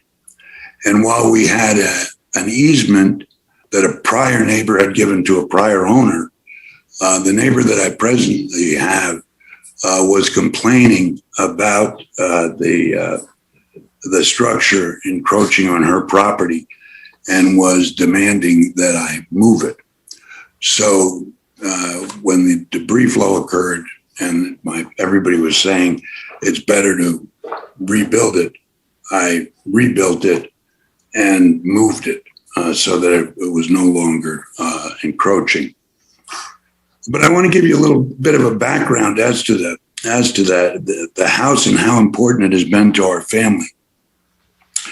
The house and the cottage were built in 1928, and it was the first home built on Fernald Point. Of course, it was at a time where there was no freeway and no highway, and the house and the cottage actually exited right onto Coast Highway, and the original address was a Coast Highway address. It was built by a local, or designed by a local architect, but Luda Maria Riggs, who's a well-known architect, did two little remodels on the home before we bought it. And at the time we bought it, it was owned by a couple of Hollywood moguls who had an application actually in front of the commission to put a second story on it, to enlarge it to twice its size. This is the house. Put a big pool in and a cabana. And so when we bought it, we took a look at it, and I realized that this is something that I wanted to have for my family. We have 5 children, and now we have 4 living grandchildren. We actually, we bought it in 94, not 84, 1994. And in August of 94. And soon thereafter, I put it into a trust for my children and grandchildren. It's in a trust that they actually will be able to keep the house for at least two generations. And so that house and the cottage have become an important part of our family. and our family history. The cottage has special significance to the family. It's been, I have family all over the country. And while we've done a lot of soccer team parties and football team parties and bridal showers for 3 of my daughters and engagement parties, we've also had a lot of significant events where we've invited my entire family. There's about 28 or 30 of them throughout the United States. And they've come and stayed with us and stayed in the cottage. The term gardener's cottage is based upon, I guess, maybe what it was used at back in the 20s and 30s. It was not used for that by us. It's always been a place where family members stayed when they came, or friends. And typically, anybody who had a small child or a baby would stay there because it's very quiet and away from everything else that was going on at the house. In January of '96, just after we bought it, we had my father's 80th birthday celebration there. All the family members came, and that was the last time we got together with my father. He died that year in September. We had my mother's 80th birthday in '91. Again, the entire family came. Cousins stayed at the cottage. One of my cousin's sons, who stayed at that cottage, is now a second-year student at UCSB and he's coming in from New Jersey. But that's the history that the cottage has in our family. My mother's 85th birthday we had there, her 90th, her 95th, and then we had a 99th birthday. At that point, it was 28 grandchildren of her grandchildren, and my sisters, their families came and stayed. That was in September of 2017. And she died in February of 2018, just after the mudslide. And that was one of the things that I was dealing with. And also, my daughters, who live in the area but don't live close to Cottage Hospital, when they were going to do with their babies, they would come and stay with the family at the cottage so that they'd be close to the hospital when they delivered. And my one daughter, Mandy,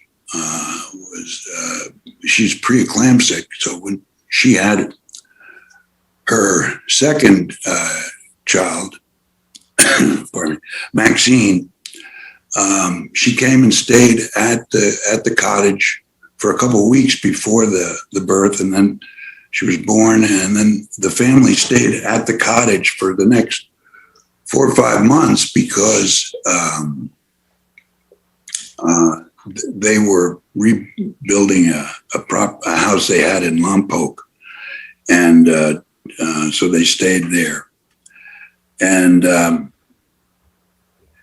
then, unfortunately, in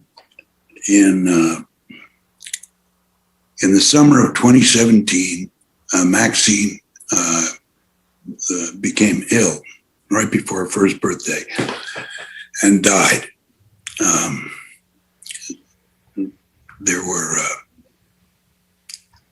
the doctors at Cottage tried their hardest, but she passed away. And we had a memorial service. Mandy and the family stayed at the cottage for the next 4 or 5 months because they just didn't want to go home.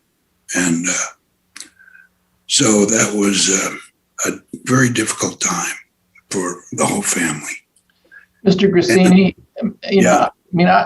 I think the commission understands that this property and this house has been, an important part of your family and your family's life. And, a building that's been sitting on a site since the turn of the century, I don't think is anything that any one of our commissioners does not take deeply into consideration as a piece of Montecito history that, on some levels, I'm sorry that it's gone. I'm certainly sorry that, it was damaged. I think there's some things that you can clarify that would help us make a decision, Okay.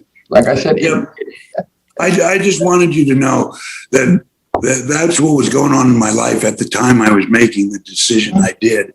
And that I promised my family that I would rebuild that cottage, and that's what I'm trying to do. Well, on some levels, just for my own sense of questioning, one, I do want to understand that, that the entire existing cottage, Gardener's Cottage, was demolished, that none of it still remains. No, there's a little bit, I think, of the original slab that got used, but that was it. It was pretty much destroyed in the mud flow. So the mud damage that we're seeing on walls and the drywall that's been peeled away above the existing slab, what is all of that? Okay, that is, if you recall, there was a second big rain about a year ago or 2 years ago, and the rebuilt cottage suffered mud damage. So what you're seeing is mud damage, but a subsequent event, right? Mm-hmm. The other thing for my own questioning that I really want to help clarify, that I think only you can answer this, is, obviously I've heard this mentioned from a number of people who've been, part of your side of the team, that, you were led to believe that you were allowed to rebuild this cottage, or that it was okay to do it without a permit. Well, was there a builder on this job? Well, there was a builder on the job, but I'm not going to blame him because. Oh, no, but you're wrong. I am. He's a licensed contractor. Yes, a licensed contractor knows better than to build a building in California without permits, that hasn't gone through any structural review, that hasn't had a Title 24 analysis done. We meet codes for safety and for a whole bunch of other reasons. So I'm kind of unclear about, I appreciate your apology, but, I live here in Montecito too. I find it hard to believe that anybody who lives in our community really doesn't understand that a building permit is required to build a building in Santa Barbara and in Montecito. No, and I think that there's liability on the part of your builder. Well, he's not a local resident. He's not a local builder. And as I said, I'm taking full responsibility. I understand, what you're saying and what you'd like to do, but there's other, there's really another issue here at play, I'm a licensed professional in California. I just can't do things in terms of whatever I want to do. People hold licenses for a reason, and those reasons are to obey the law. So I have asked Ms. Turnchuk for this information before, and I certainly will ask it from you, but at some point, who the builder was is something that I absolutely, positively want to know.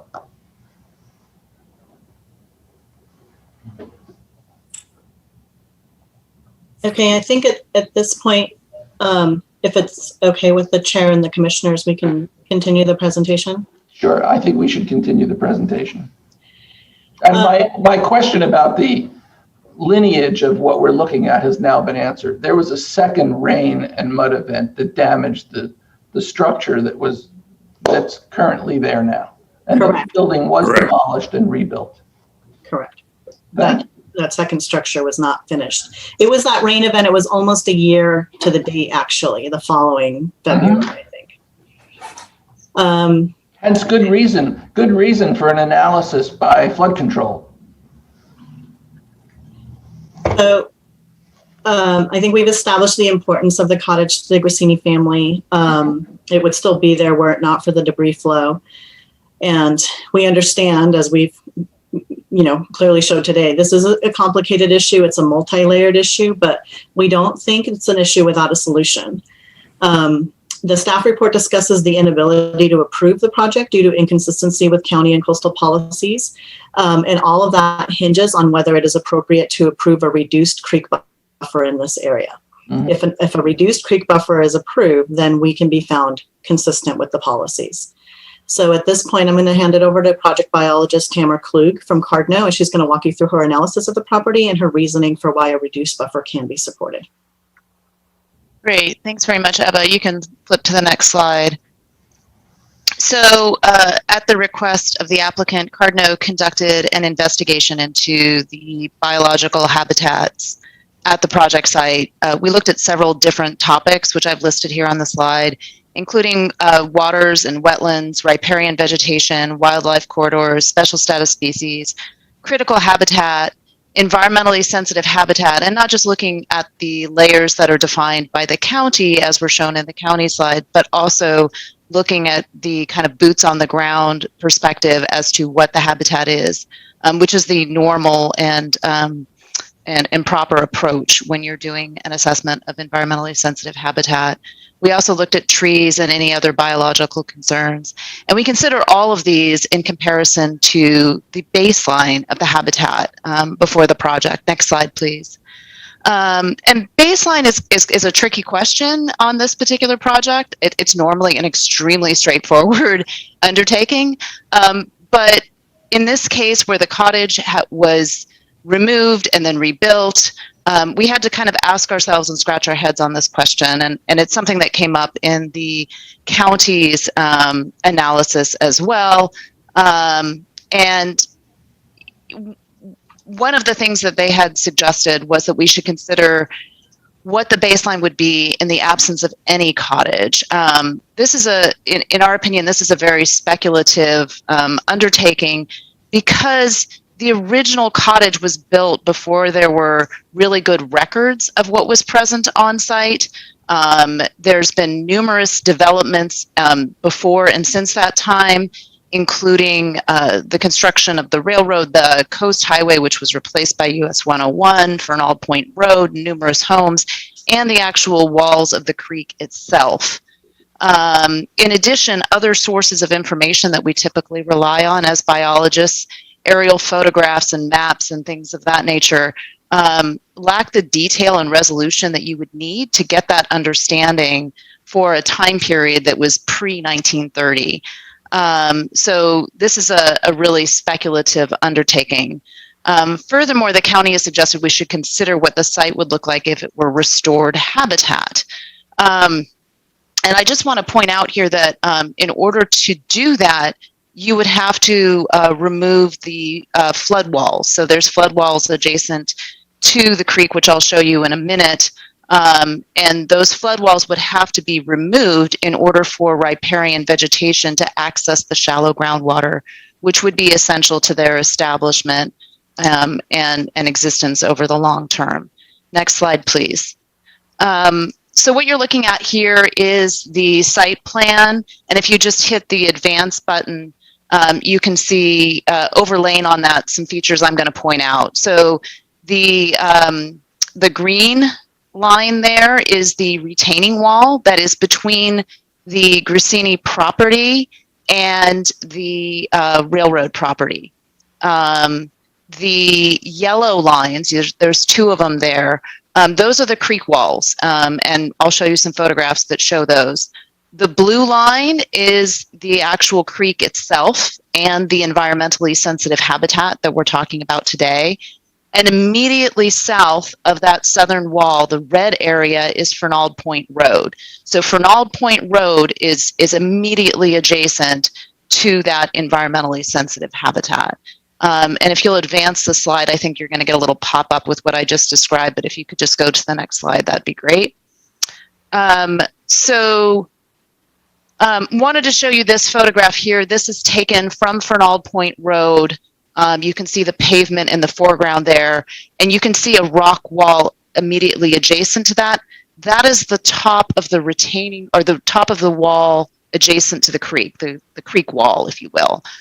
You also see the bridge, the pedestrian bridge that crosses the creek and accesses the cottage. And there is a cypress there immediately to the right of that bridge. And I'm just pointing that out because it's a good reference point to the next picture I'm going to show you. If you will advance to the next slide. This is a picture inside the creek walls themselves. The vertical wall on the left is adjacent to Fernald Point Road. And if you look closely, you can see that same cypress tree adjacent to the bridge. That is the pedestrian bridge we looked at in the last photograph. And then on the right, you can see a rock retaining wall. That is the one that's on the cottage side. Another thing to note here is that the amount of riparian vegetation within the creek walls themselves is extremely minimal. There's a few very young willows. This area is kept pretty clear of vegetation, I'm assuming to allow flood flows. Next slide, please. And this is the existing condition of the existing rebuilt cottage area. You can see the creek walls in the background of the photo. The white wall is the one adjacent to Fernald Point Road, and the rock wall around the cottage area. And what I want to point out here is that the wall around the cottage area is taller than the ground surface. And that will prevent any runoff from the cottage site from actually entering the creek corridors. You can move to the next slide, please. So this is just another reference photo. This shows the existing rebuilt cottage with a rock retaining wall that separates it from the railroad property. The vegetation that you see in this area is primarily Pittosporum or mock orange. It's a non-native invasive species that is not indicative of riparian habitat. It's an upland species. And so therefore, and this is not environmentally sensitive habitat. Next slide, please. So I'm gonna kind of boil this down for you here. So our determinations, there are wetlands and waters adjacent to the site in Romero Creek. The riparian vegetation is extremely minimal and is restricted to the actual creek corridor within those top of banks, which are defined by the creek walls. The only environmentally sensitive habitat is the creek itself between those two retaining walls, and the vegetation is minimal.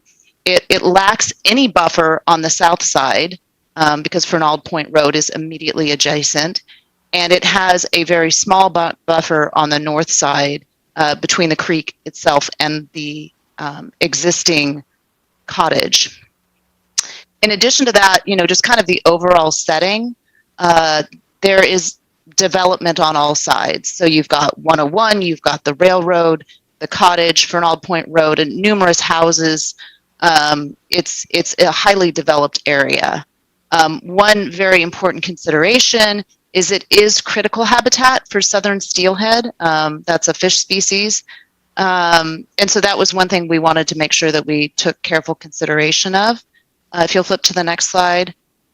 So our recommendations, we recommend installing best management practices, those are basically erosion control devices, straw wattles, things of that nature, just to ensure that there is no runoff from the site during construction that could cause any contaminants to run toward the creek. We recommend using materials that will reduce the amount of water that could run off the site. So the goal is to retain water on site.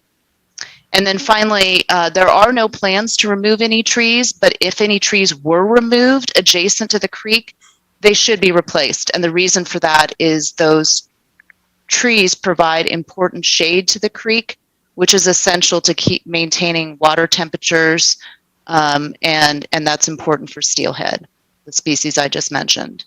And our conclusion was that the project site as it currently exists and as it would have existed prior to the removal of the original cottage is highly disturbed, and that direct biological impacts of the project would be negligible. Thank you, and I'll pass it back to you, Eva. Thank you. Next slide, please. So now the decision comes to you, and I just want to highlight a couple of the concluding factors here. As we've discussed, the area of the proposed ADU has been a residential use for over 90 years. The area itself is not ESH.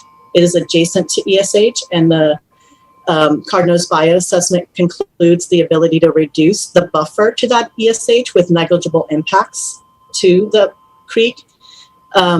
Reducing the buffer allows for consistency with all of the Montecito and coastal bio policies that are addressed in the staff report, because we would no longer be considered to be in a creek corridor. With regard to the question of policies that appear to discuss the need to allow the areas to revegetate, we don't think they apply here for the reasons detailed in our letters, mainly the inability to even talk about what was vegetation before, but also the fact that there's an exception for channelized creeks, which this is. So, but even if you put all that aside, the area in question, as Tamara just showed, is wedged between two rock walls adjacent to the railroad and the highway, physically separated from the creek, and it's only about 3,800 square feet, the total area. Even if it's restored, this is a small area. It's not like it's contiguous to, a large, pristine riparian corridor. The physical constraints and the physical disconnect from the creek would make it a fairly low value restoration. Instead, Larry's proposing to provide a permanent restoration easement of just over 1,000 square feet in size, as well as the water for the restoration plantings associated with the Fernald Bridge rebuild at no cost to the county. So those areas are both on this property and adjacent to it. They have a connection to the creek. That restoration is likely, way more likely, to be successful.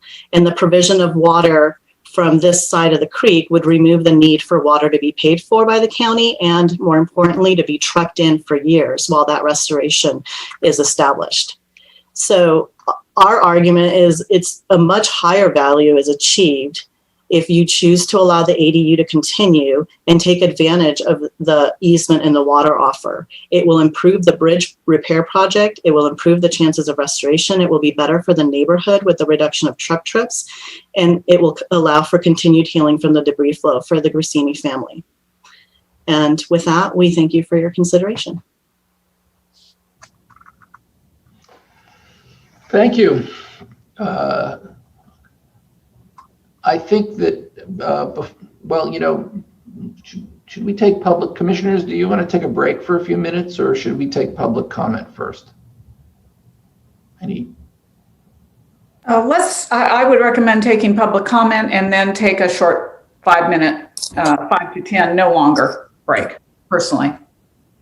And that's fine. I concur. Let's open this to public comment. Are there any speakers who wish to speak on this matter? Mr. Chair, members of the commission, we do not have any public comment for this item. So I am going to close public comment, and I am going to take a 10-minute break before commissioner deliberation. Until what time specifically, please? 10 after. Thank you. Thank you.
Bob, are we going to hear anything from Public Works, or we just have to ask our questions and see if they can answer them regarding this project? Well, I don't know that we're, I don't know if anybody from Public Works is here. Mr. Chair. Yes, sir. We're back on the air, first of all. I believe that staff has indicated that we do have a member of Public Works, by the way, who's able to answer questions. I think he did actually respond to one of your questions already. Okay. And who is that, please? It's Ron Bensel. Okay, thank you.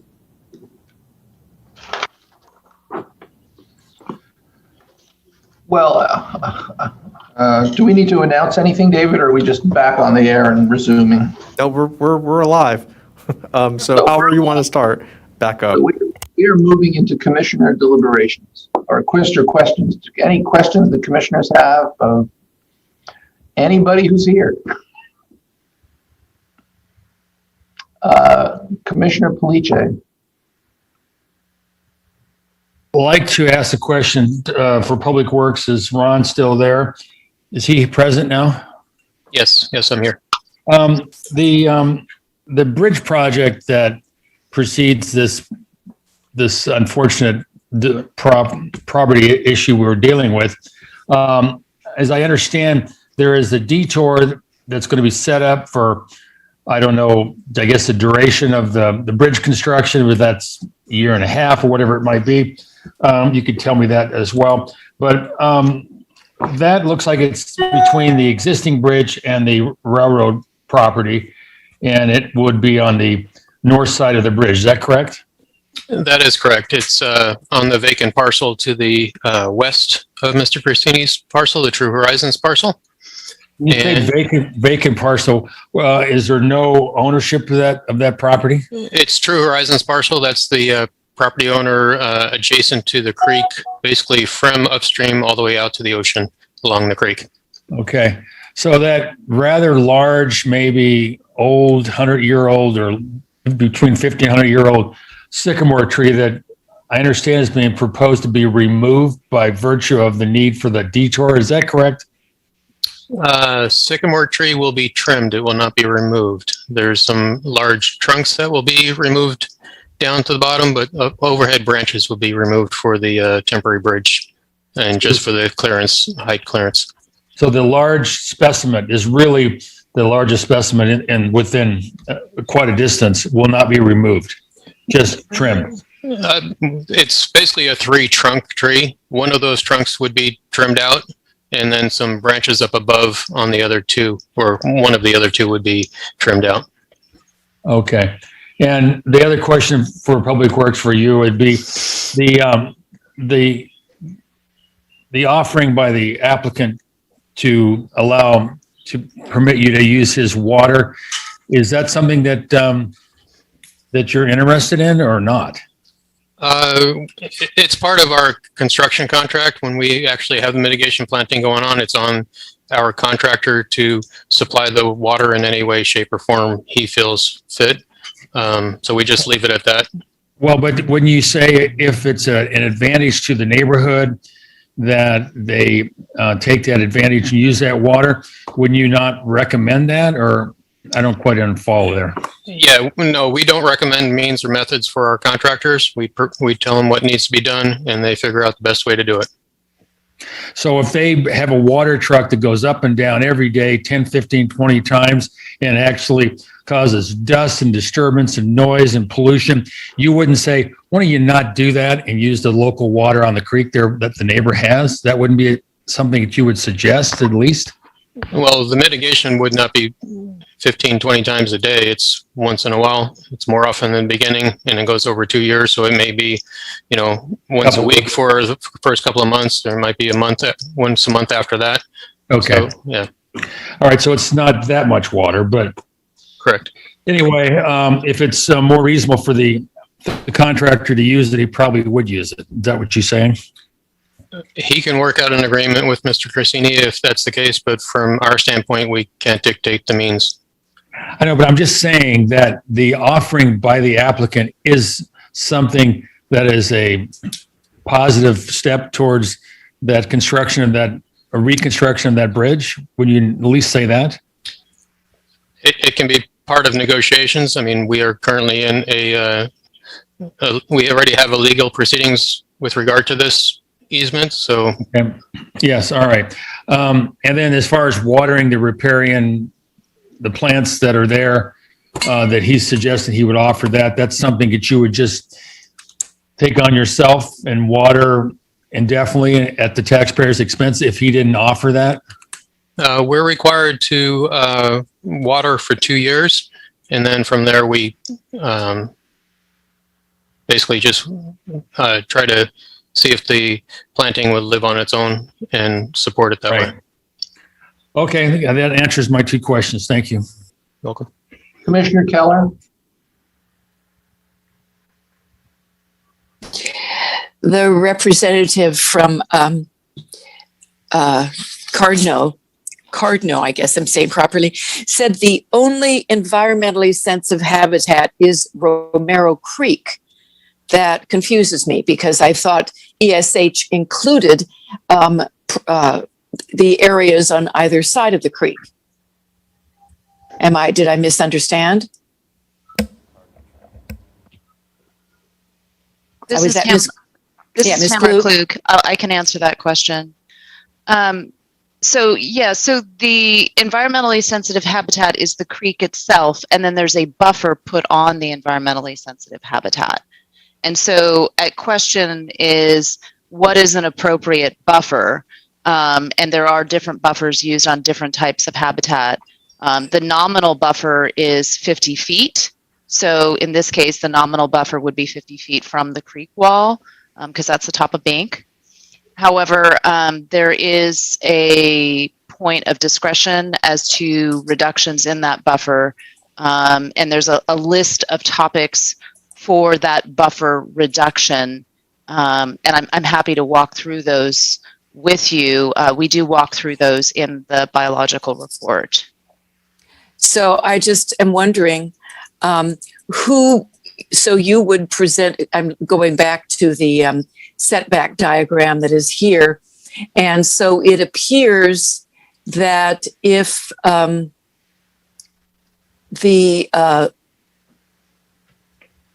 how far from the creek would the proposed new structure be? How far from the wall of the Romero Creek? It's a little hard to tell from the setback diagram. Approximately 10 feet. So you're saying that you would request a reduction in buffer from 50 feet to 10 feet, or would it have to be less than 10 feet given that there's a wall there that is part of the house proposed structure? I just want to clarify that I'm not requesting anything. I'm providing additional information to support your decision. Sorry, what I meant to say was that if there were a reduced buffer, how large would that reduced buffer be? In this case, it would be 10 feet. Okay. And then there was a mention of 3,800 square feet. Is that the entire portion of the property that's from the northern creek wall to the property line on the 3 sides? I think that Ms. Turnchuk would need to answer that question. That's outside of my knowledge or understanding. Sorry, one of you mentioned 3,800 square feet, and I wanted to know exactly what that incorporated. Yes, Commissioner Keller, through the chair, that I had the architect map out the square footage of the area between the creek wall and the rear property line, and then our 2 side property lines. So the entire area in question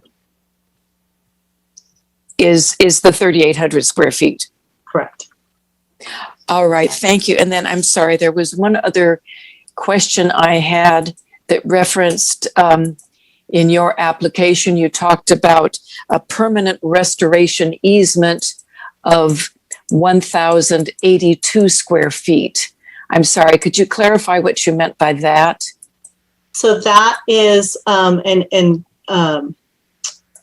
Mr. Bensel alluded to it, as part of the bridge project, the county is undertaking an eminent domain proceeding to obtain an easement both on the True Horizons, multiple easements on the True Horizon property, and an easement on this property to facilitate that project. So the portion of the restoration that is on this parcel is the 1,082 square feet. And so the offer would be to provide that to the county free of charge rather than go through the process and have a value assigned to that. I see. So if you did an eminent domain, they would determine a fair market value for that amount and would pay Mr. Grassini that amount for that area that is slightly over 1,000 square feet. Correct. So your bargaining chips are, you would offer water at no charge, and you would offer the free 1,000 square feet to the county in exchange for being able to circumvent the current setback, ESH and setback requirements. Right. Well, in order to support that reduced setback, correct. And so the reduced setback that you're asking for, just to clarify, based on this setback diagram, is from 50 feet to 10 feet. Correct. And what about the issues of, so the current proposal satisfies the 10-foot setback on either side and rear. So it's only the front setback. Is that correct? There's a difference. There's a front setback from a road, and then there's the creek setback. So we meet the front setback from the road. The creek setback is what we're requesting be reduced. The rear setback is kind of a new issue. We were asked when we first submitted, we were under the impression that this was an interior lot based on how it had been handled in previous applications. And when we were asked about that, I responded with that and did not get any feedback back. So we thought we were fine. It looks like staff's taking a different stance, which is fine. Accessory structures are allowed to be within 15 feet of a rear setback. And so I think that's, there's a workable solution to this. Okay, but if it is 15 feet from the rear setback, then you're reducing your front setback, your buffer zone, to 5 feet. Is that correct? No, so the rear setback is the setback against the railroad. Right. Right now you have it situated at 10 feet from the rear setback.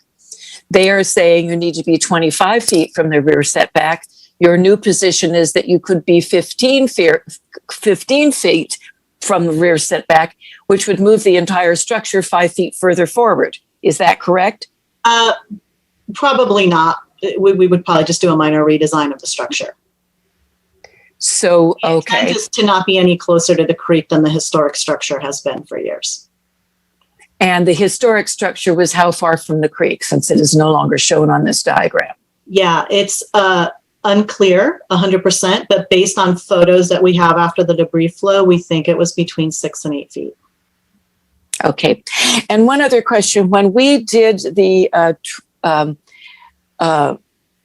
site visit, at which I apparently missed the extensive mud and water damage, I saw the existing ADU as being not in good condition, but I didn't see the damage that my other two commissioners saw. I did, however, recall your saying that the demolition and rebuild of the original non-conforming structure was done at the advice of a contractor. And now in your most recent letter, you are saying that it was Mr. Grassini who unilaterally made the decision to remove and rebuild the structure. And I'm just wondering why that change in information. Mr. Grassini removed and rebuilt the structure based on advice that he had received from multiple people that he was working with at the time. We understand that Commissioner Kupiec would like to know who those people were, but when I had that discussion with Mr. Grassini, he made it very clear that he's not going to lay blame on others. He's accepting responsibility for what he did. And at the end of the day, he ultimately made the decision. So he is apologetic and understands he made a mistake, but he's not going to add to that by laying guilt on others. I see. I am very sensitive to the information he gave us as to his state of mind, et cetera, at that time. But for him to rebuild in a different location with a larger structure and to believe that it was like for like, I'm just trying to establish how he really could have had that belief, because it seems ill-advised, uninformed, and I don't believe Mr. Grassini is either of those things. So I appreciate that he doesn't want to lay blame on someone else, but like for like essentially needs to be like for like. So that's the issue. Yeah.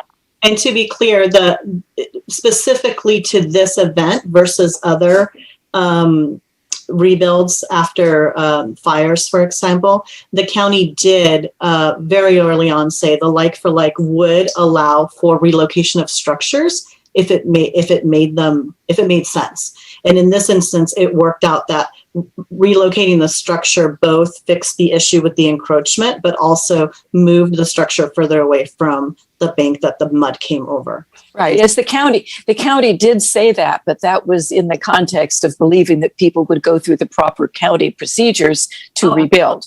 Absolutely. So, okay, thank you. At this time, that's all my questions. Thank you. Commissioner Keller. Yes. You meant someone else? Sorry. An hour. I'm just looking at hands raised. No worries. Thank you. Sorry. Yeah, could you put that schematic back up, please? Thank you. So the buffer to the south is 6 to 10 feet from the creek, which is in the setback for ESHA, which the recommendation for urban is 50 feet. This is something that I can't sort of go there, so to speak, that the reduction to 6 or 10 feet is appropriate for a build. And was there ever a consideration, and the bridge, the footbridge, which we were all on and is not, I wasn't terribly comfortable walking across it. That definitely overlies the Esha Creek. If you're the determination that Esha is only within the Channelized Creek boundaries and nowhere else is something that I do not personally concur with. But in any case, the overlying bridge then is suspended over Esha. Is that not correct? I don't know who that question is directed at. This is Tamara Klug from Cardo. Did you want me to answer that question? Sure. Okay. Yes, the bridge crosses the Esha. Its footings are outside of Esha. Does that answer your question, or did you need? Are the footings in the buffer at all? Yes, they are. Okay. And the footings are they closer than 10 feet? Well, certainly the southern footing is. The southern footing is, I believe, right at the creek wall, so right there on Fernald Point Road. The northern one, closer to the cottage, I don't actually recall what the distance is between that footing and the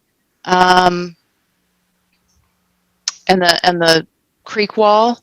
It's at least several feet, I believe, but that's a bit of a stretch of my memory.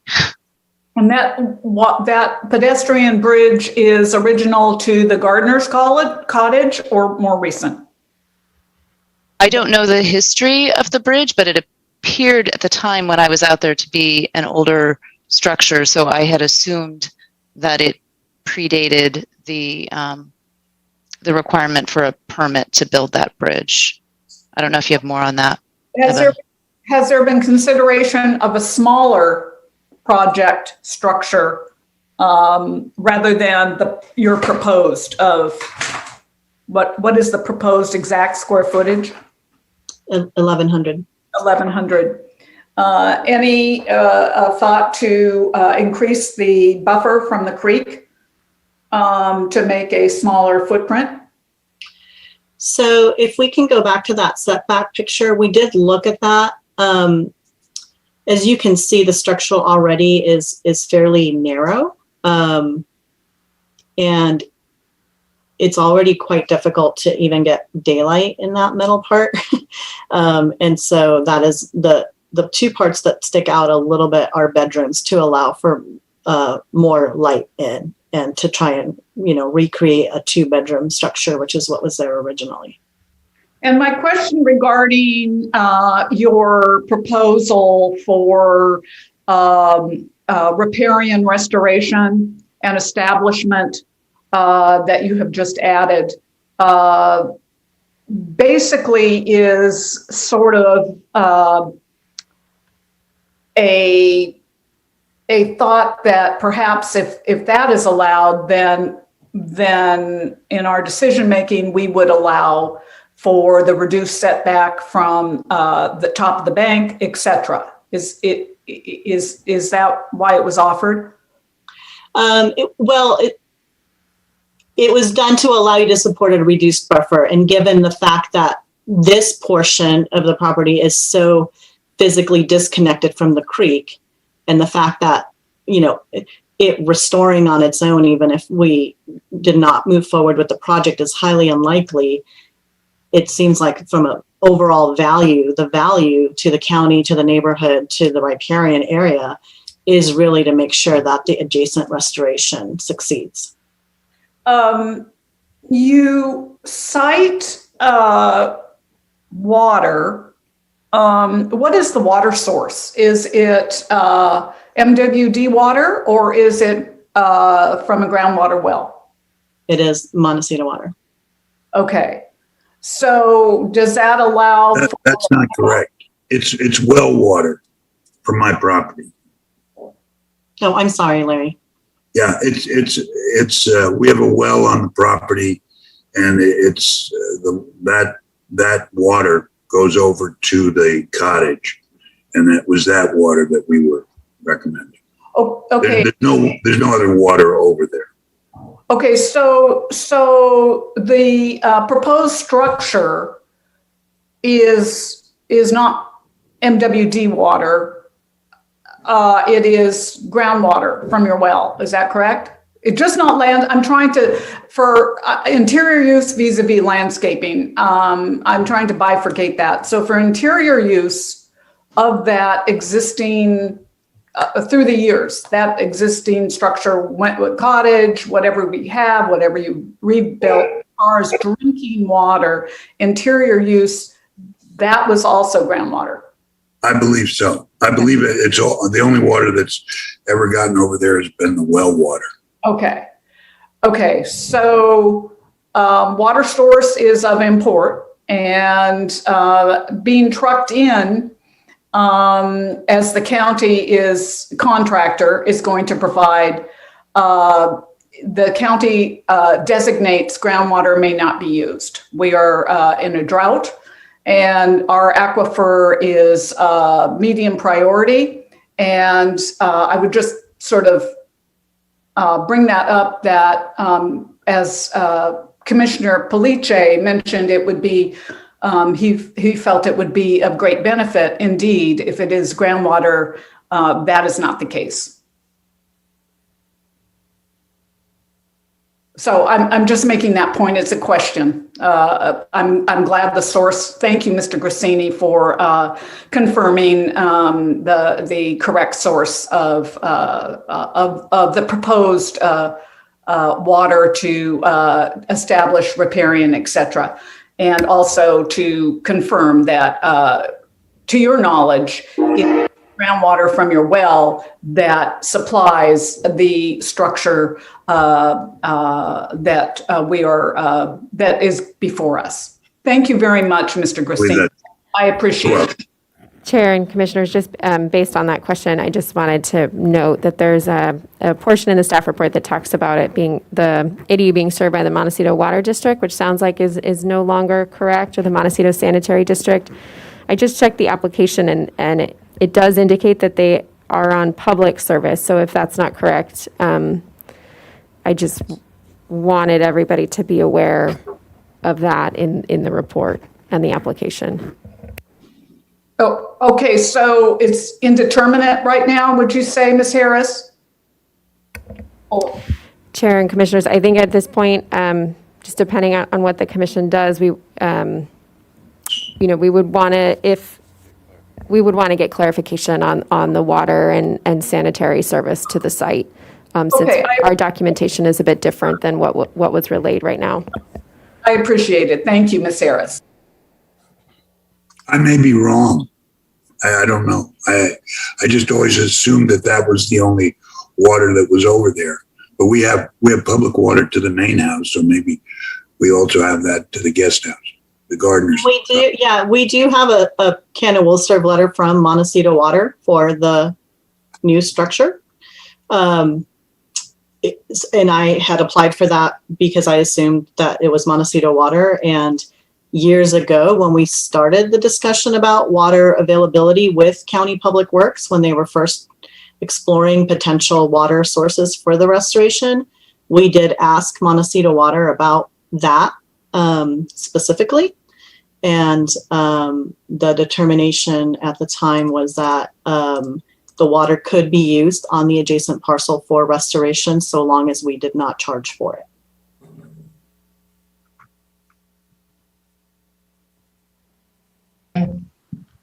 Commissioner Police. Yes, Ms. Harris, you can answer this or somebody else, but regarding the riparian habitat, has the county, or I mean even the applicant, have they applied or had discussions with Fish and Wildlife, the Army, or the California Water Board regarding the fact that they have this habitat behind the walls of the creek? Because I understand that it's a big difference between having vertical constructed concrete walls as opposed to a gentle shoreline, and how they effectively rule on what you may or may not add to your landscape or disturb riparian rights. So I'm just curious, has there been discussions with those three major agencies that deal with habitat? Is that a clear question? Commissioner Police, through the chair. This is Chris. I'm the case planner. I'll take this one. So we had discussions with Fish and Wildlife and the Regional Water Quality Control Board, and I believe that the applicant's biologist did as well. They referenced a few things that they'd be interested in keeping, mainly making sure that the trees that are existing on site near the creek stay where they are and are not removed because they provide shade. Fish and Wildlife indicated that they require a stream bed notification, and that's something that they would require. Regional Water Quality Control Board was interested in the project, but said that they would not require a permit. So we did consult both agencies, and they did provide us some feedback. So it sounds like, notwithstanding what the requirements are, that the county, do you have a problem with the fact that they are only offering minimal input, these three agencies? Commissioner Police, through the chair, so we consulted with these agencies to get their opinion on the project and to get feedback, but ultimately the decision to modify the buffer rests with the county. So we did go through the consultation process and got feedback, but the decision rests with the county. Okay. But there wasn't any disagreement with the three agencies that you contacted, was there? Commissioner, no, there was no disagreement. Okay, thank you. I have a question for, I think this is probably more a question for Mr. Corsini. I noticed in some of the county's comments, as we look at this site, some of the discussions that just occurred about, kind of the difficulty of shoehorning a building into this sliver of land that exists between the creek and the railroad, which, to some degree doesn't seem to be the most desirable thing in the entire world. The county made a comment that, why not build the ADU on the other side of the property where there seems to be ample room to build an ADU that would no longer pose these other problems like, squeezing it into this narrow slot, daylight problems. I would think that you would have had more flexibility to build an ADU on a different part of the parcel. I would have had there really been any room. If you were to come to the property, you would see that there's a large koi pond that's been there, stairs and a driveway, and a parking area, and that's all the land there is. Where it sounds like it's a large piece of property because it says 1.32 acres. Fernald Point is there, the creek is there, the railroad is there, and so the portion that is south of Fernald Point is not as large as you would imagine once you see what's already on it. There's no place I could put an ADU. Mm-hmm.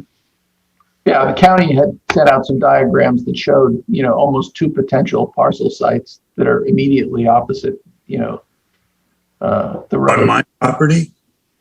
There you go. The yellow areas, potential locations where it may be possible to construct an ADU. What would prevent you from using those two areas? Well, the one that's northernmost, and I only get a small slide here, so I can't really see it. But that's a garden, but mainly a koi pond. It's a large koi pond, and the one with a little triangle there, that's the access steps from the driveway. Those are all steps, and a cupola that's been there since we bought it in the 90s with large vines over it. Mm-hmm. There's no way I could put an ADU there. Without removing something else. Yes, without removing something that's been there historically since we bought the house. Mm-hmm. And if I could interject. Sure. So that northern one, I believe, is also within the creek setback south of the creek. I think it's very close to Fernald Point Road and would be within the setback as well. Mm-hmm. Chair and Commissioners, this is Tess with the county. In addition to the two portions that are on this slide, just kind of for your commission, other potential locations that we see ADUs are like a garage conversion or conversion of existing habitable space. But that would be another element. I realize that's not what the applicant is wanting to do, but that is another potential location.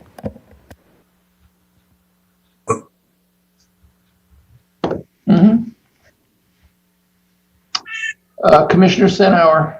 I have a quick question now that we're looking at the site. Is there a guest house on the property also besides the principal residence? Above the garage. So there is an area where visitors can, family visitors can stay, is that correct, other than the principal residence? Correct. Thank you. Commissioner Keller.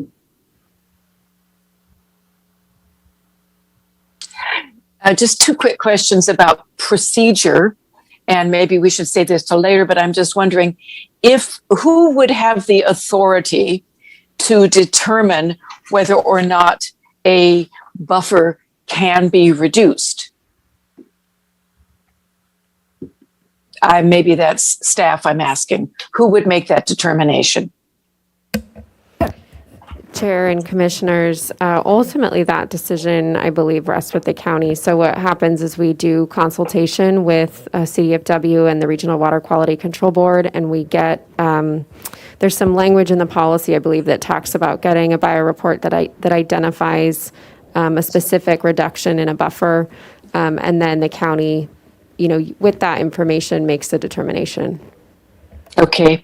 Second question, actually, I have three. Second question is, who would be, if we wanted to consider the offer made for water and the restoration easement, whose decision would that be? Chair and commissioners, staff believes that that's really a separate element that's not associated with the project. And so it doesn't require a planning permit or a planning approval for that to occur. Okay, Commissioners, thank you. if we could just add two quick things to that too. So staff's role is to look at the policies on the ESH buffer, and we do make a recommendation to you, and that is in our staff report. And it is based on the criteria outlined in the policy, and we do base that on the bio reports that were given. The bio report did state that there was habitat, and that is what we usually use to make our determination. We have projects that say there is no habitat. And in those instances, we have, clearly recommended that the buffer be reduced. That did not happen in this project, and it was peer reviewed, and the peer review also said that there was habitat. And I just wanted to add for the project description, it is concerning because there's no enforcement mechanism. If you include this in the project description, staff does not have the ability to enforce that they use this water because this is not a part of this project. And so that has been our concern on including those extra aspects. Thank you. Okay, thank you. And then the last question I have is, in any determination that we make, could we condition it, for example, to require the applicant to restore habitat that has been destroyed by both the mud flow and the subsequent construction of the currently existing ADU? Chair and commissioners, yes, it's in your discretion to add conditions to a project. Okay, thank you very much. Commissioner Miller. This is a question to staff, but if staff isn't able to answer, I'd be interested in hearing from the applicant. I'm concerned that there was mud flow from the second rain event, because obviously 1/9 was dramatic and infrequent. The subsequent event was present, but not necessarily as ahistoric. Does the ADU project have a different vertical requirement, and or is there a different type of mud flow, or should we be concerned that this facility, if we approve this, that it would not, there would be flooding concerns ongoing? Commissioner Miller, through the chair, this is Chris, the planner. So if the commission were to decide to want to see this project move forward and be approved, we would request that it be brought back, because one of the things we would have to get is the project would have to be reviewed and approved by flood control to make sure it meets their requirements. And so the ADU project is that's currently before you is actually raised, so it's higher than what's out there originally. But we still need to get flood control's review and approval before we move forward with the project. Perhaps you could, thank you, that's a wonderful answer. Perhaps you could articulate for me as a new member of the board as to kind of what an approval would look like as a process going forward. Would this be reviewed separately by the Coastal Commission, given staff's recommendation, number one? And then number two, is there a whole, like, maybe this comes later in our process, but I'm curious as to what balls would be set in motion by a yes vote. Chair and Commissioners, so a number of things would need to happen prior to approval of this project, since it came before your commission as denial. So if your commission has the desire to approve the project, staff would need to draft findings for approval, conditions of approval, and then also look at the CEQA document and determine whether the project could be exempt or if it would need a more thorough CEQA analysis for the project. And then, at that point, staff could then come back with the approval, with the permit and findings and conditions for your commission to take action. My final question on this point is that, and maybe this is too speculative, but I wish to be kind of both respectful of our county's time and money and of the applicant's time and money. If we voted yes at this point, is it likely that all of that you just said would actually ever come back with a recommendation, or is this does this remain kind of unlikely to happen the whole way through as it relates to flood control and CEQA? Chair and Commissioners, it would come back to your commission. I forgot one other element because of the setback issues on this lot. So that diagram that you have been looking at with the front, side, and rear setbacks, we would need to determine what the structure would look like with those setbacks in mind, and figure out if another permit type would be required, such as a variance. And so if that was the case, then you'd be hearing the ADU project and also the variance project for the ADU. Because, and maybe just to add, because staff was recommending denial, we didn't do that type of analysis at this point. Things like fire review and flood control review and approval would also need to occur. That's pretty typical with any project. And I appreciate your assisting in my education on this. Thank you. Commissioner Miller, Chair Kupiak, there's one part of your question I'd like to have staff also address. Ms. Harris, Commissioner Miller indicated about subsequent review authority. Could you outline the Coastal Commission role as far as actions on this project? Sure. Thanks, Secretary Wilson. So if the project was appealed to the board and then subsequently, the project is a coastal development permit. And the Coastal Commission reviews coastal development permits. This one's also in the appeals jurisdiction. So if it was appealed, it would go to the Coastal Commission. It could go to the Coastal Commission and they would take action. We have had some separate conversations with coastal staff during regular coordination meetings, and they seem to be have a similar take on the project as staff, but that conversation can certainly continue. Thank you very much. I appreciate your elucidating this. Chair Kupiak, if I may interrupt 1 second. Ms. Klug needs to leave for a meeting at noon, and so I just wanted to point that out if anyone had any other questions relating to bio that they wanted to sneak in before she had to head out. Wanted to offer that. Getting close to the end, but Commissioner Perliche has a question.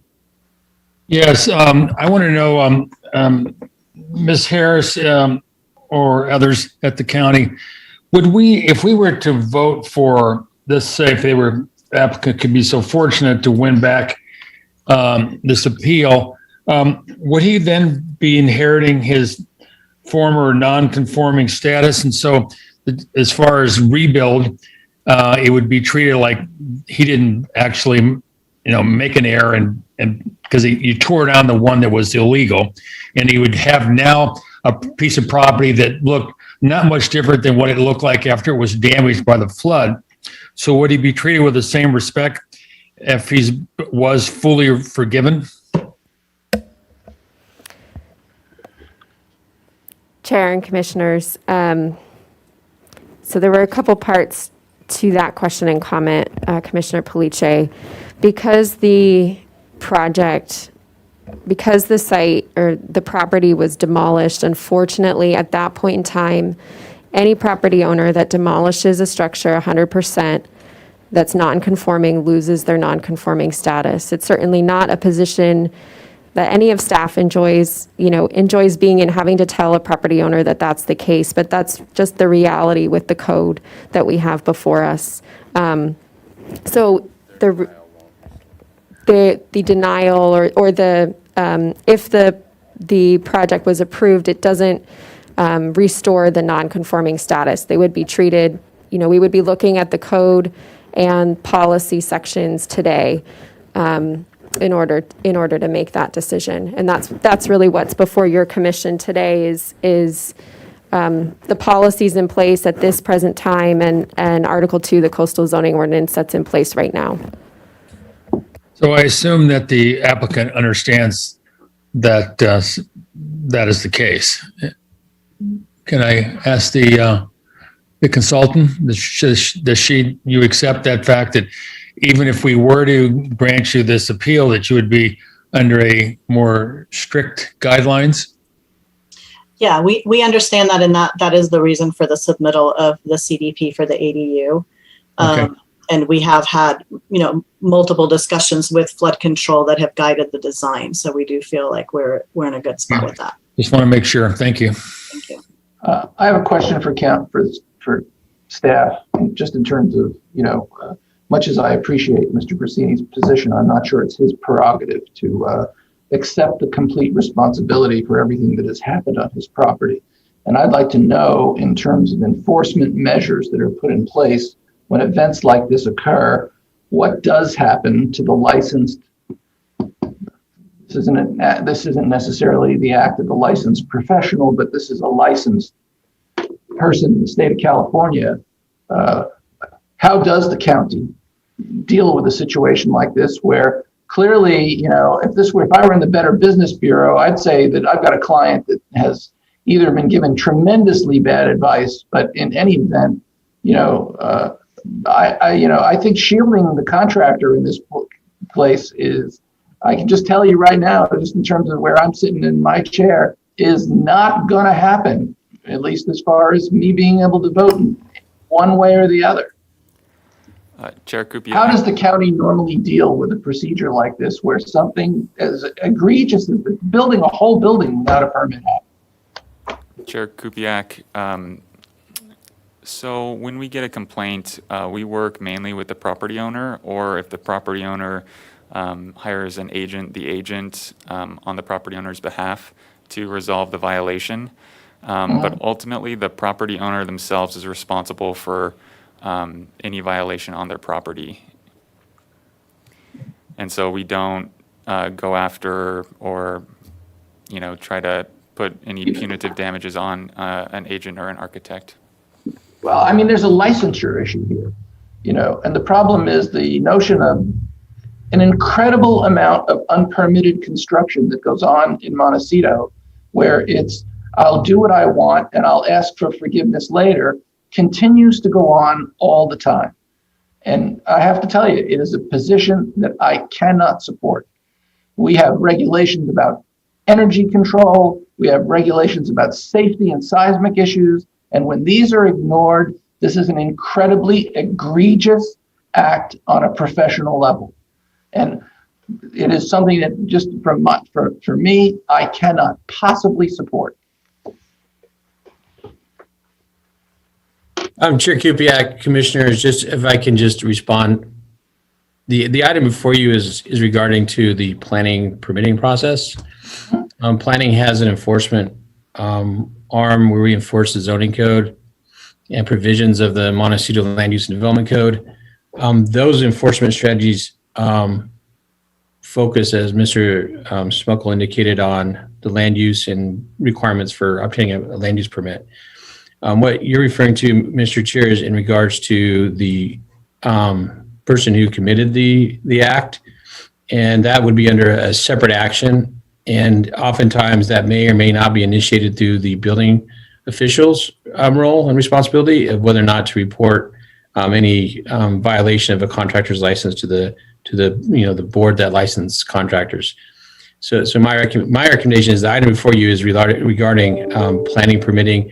If there's any violation or anything that it may or may not be brought up to the building official to file any.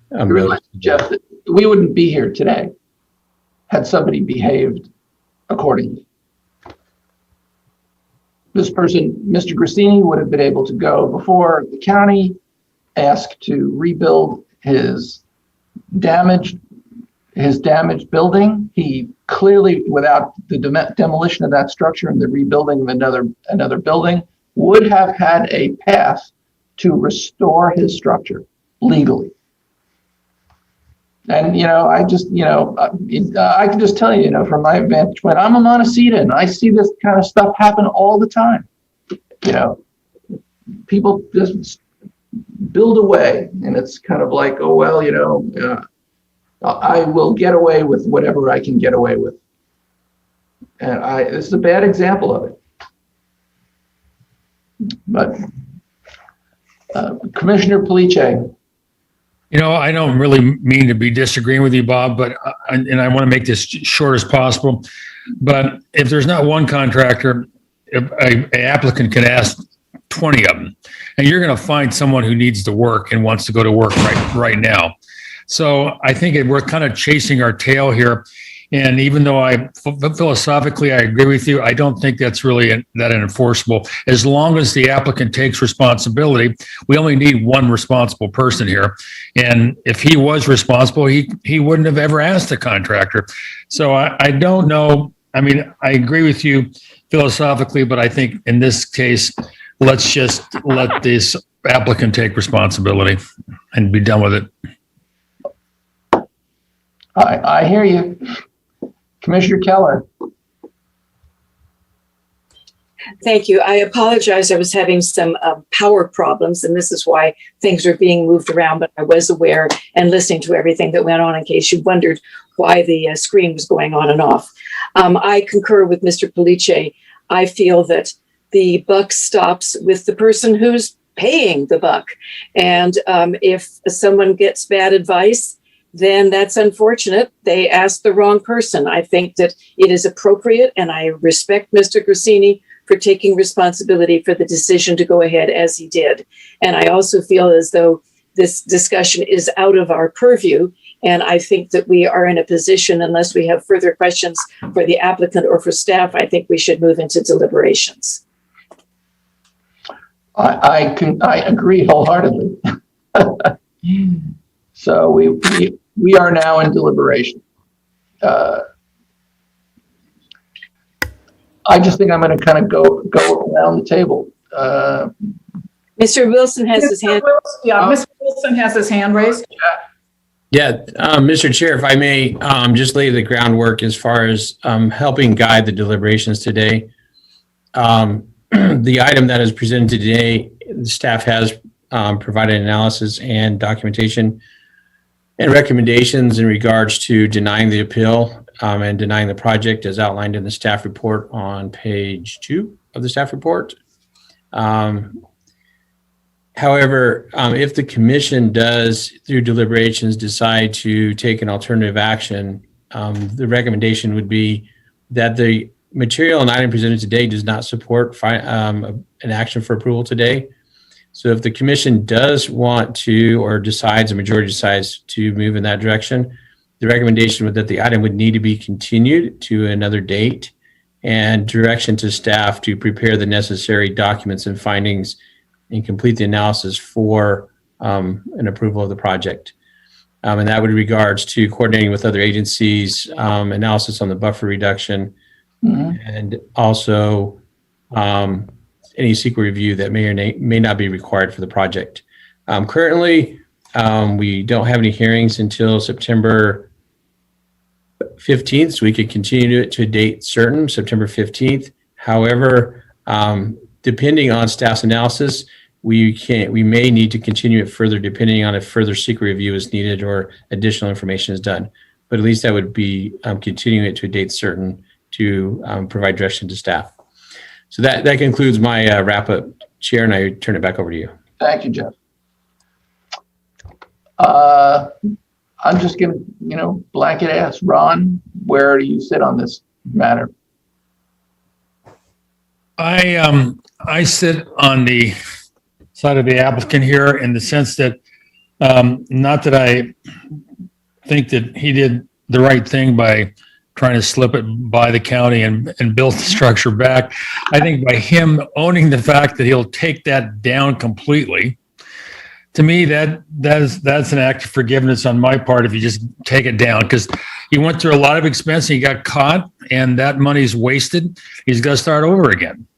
And if he can start over again and please all the agencies that he has to please, I'm okay with him redoing it. So there's basically where I stand.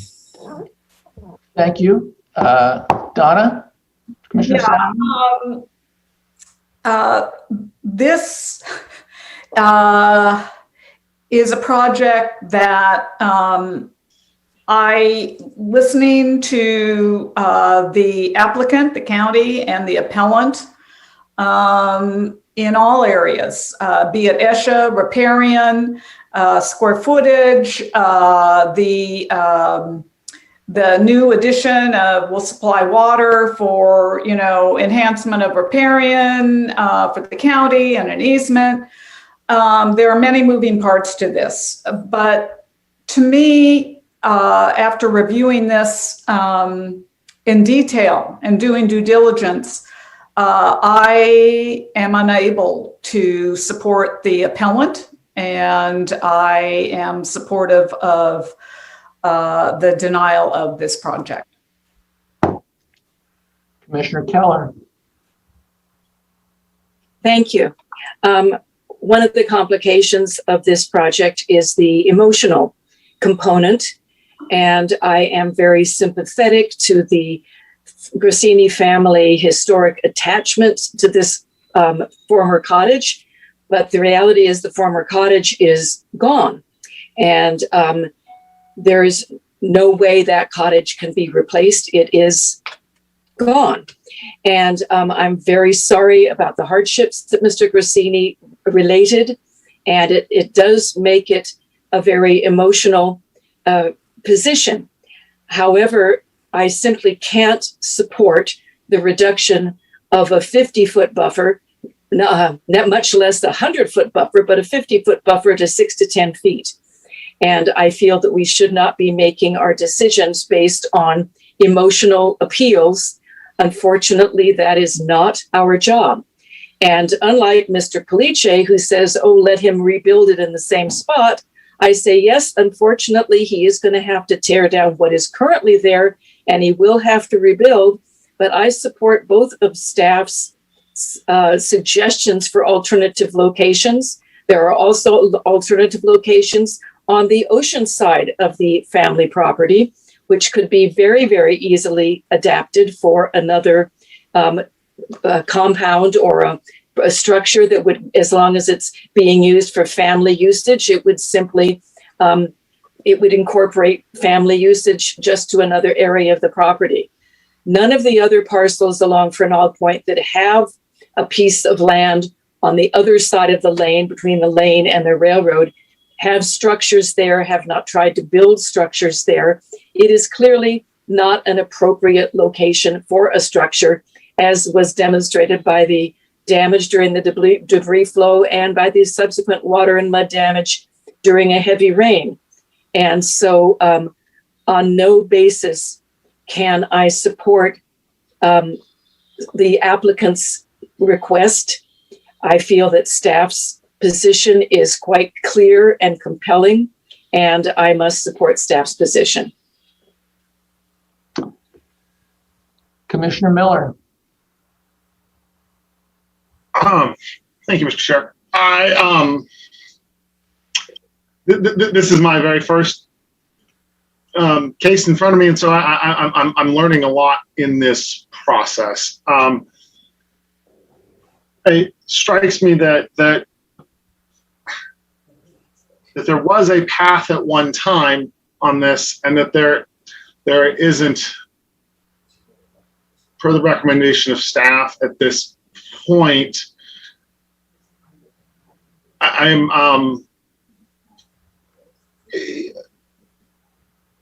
part of me is very interested to see what if there was some sort of notion of clemency, I guess, in kind of let's take this another round and go back to staff. But it sounds like the odds of something coming back that would be functional seem pretty low, and so I'm concerned that a yes vote doesn't is a kicking the can down the road without in a way that isn't benefiting anybody along in the process, if I've heard that correctly. So I am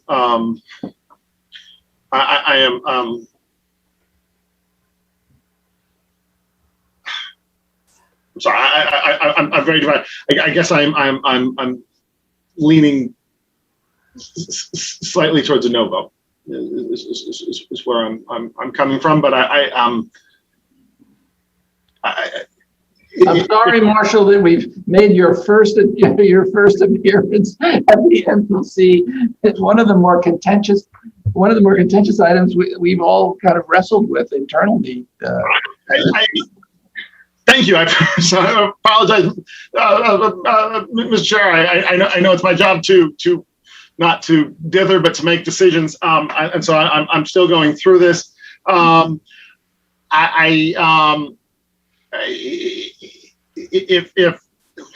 If a yes vote was likely to result in a plan moving forward that would happen, I think I would be more inclined to vote yes. So that is where that's my deliberation. So I think Commissioner Police is Commissioner Police. Excuse me, Mr. Police, I apologize. It's okay. I think the fact that what you're saying is basically saying, Mr. Miller, that you don't know what the outcome might be, but we don't have to care yet about that outcome. All we have to do is either decide whether or not we let this applicant have a second bite of the apple or not. And like you said before, what would have happened if he had not started this second home and just left it alone, applied for a permit? Most likely, I would assume he would get that permit to reconstruct because it was damaged by the flood. Very few people have been denied that. They have had modifications to their permit, raise in height, and the likes of that. And plus the consideration that we have an asphalt road right up to the creek on the south side, to me, tells me that on the north side, if we go through and have a plan that sets aside and puts a certain respect towards the indigenous replanting, I don't necessarily see how that's so upsetting if we have asphalt running next to the creek. But I guess my main point here right now is to let you know that, it's only they will have to go through hell to get this permit. But if they want to try after we've said it doesn't have to be denied, let them try again. That was sort of what I was thinking. But I'll stop there. Thank you. Commissioner Keller. Thank you. I guess what I'm trying to say is that the applicant already did have a second bite at the apple, that the applicant, this is a case of asking forgiveness rather than asking permission.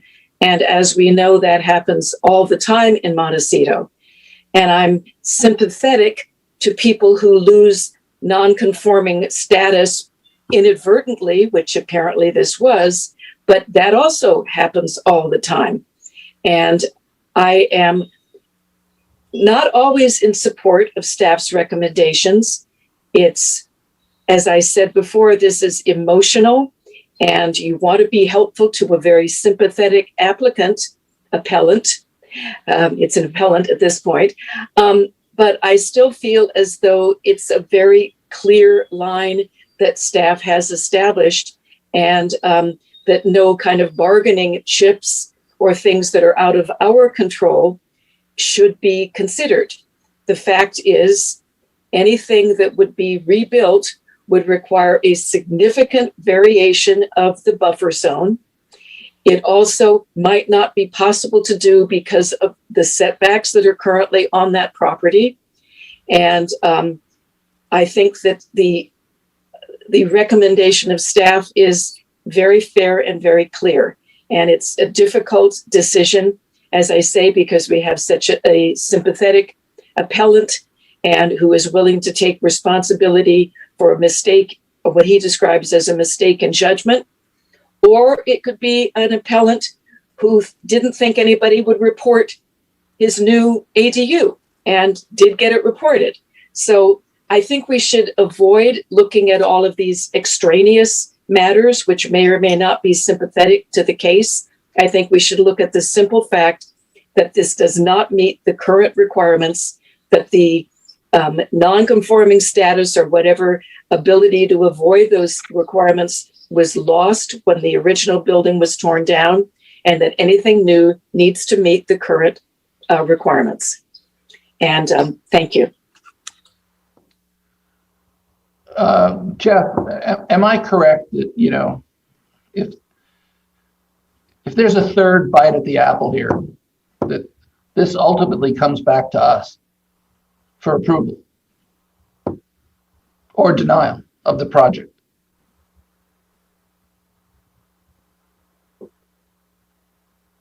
Chair Kupiak, I'm going to leave the fruit off the table. I'm not sure how to respond to that one, but I think the actions before you today is you can move staff's recommendations, and that will be denying the project.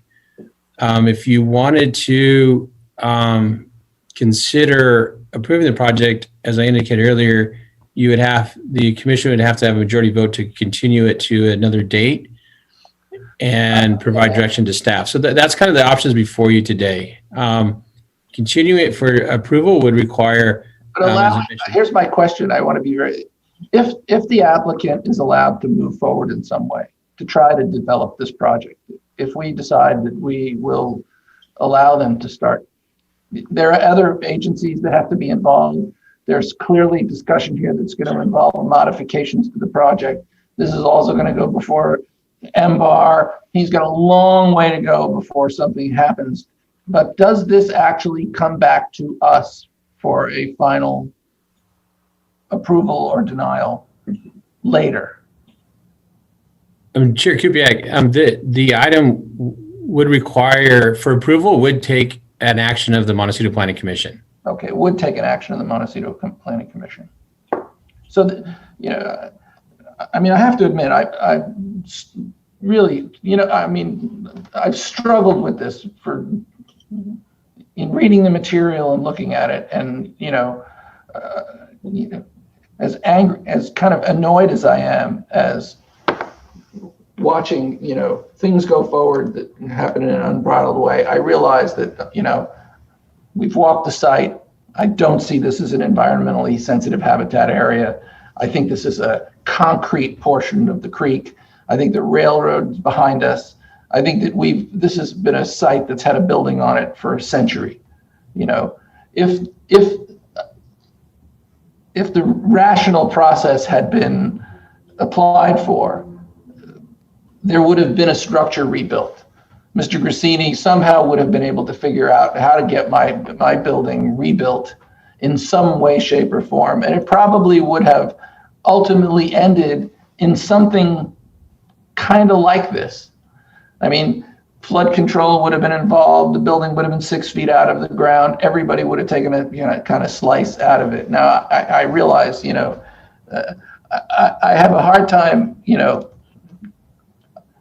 I really have a hard time denying him the ability, but it's one of those things that I'm not sure the project ultimately will succeed. So it's kind of like, if we decide to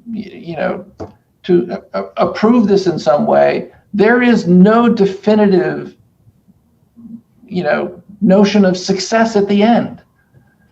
I don't know what we'll be looking at a year from now when this project comes before, and I can bet that it's going to take a year before it gets back to us before we actually were able to see anything. So I know there's a lot of risk here, which I would,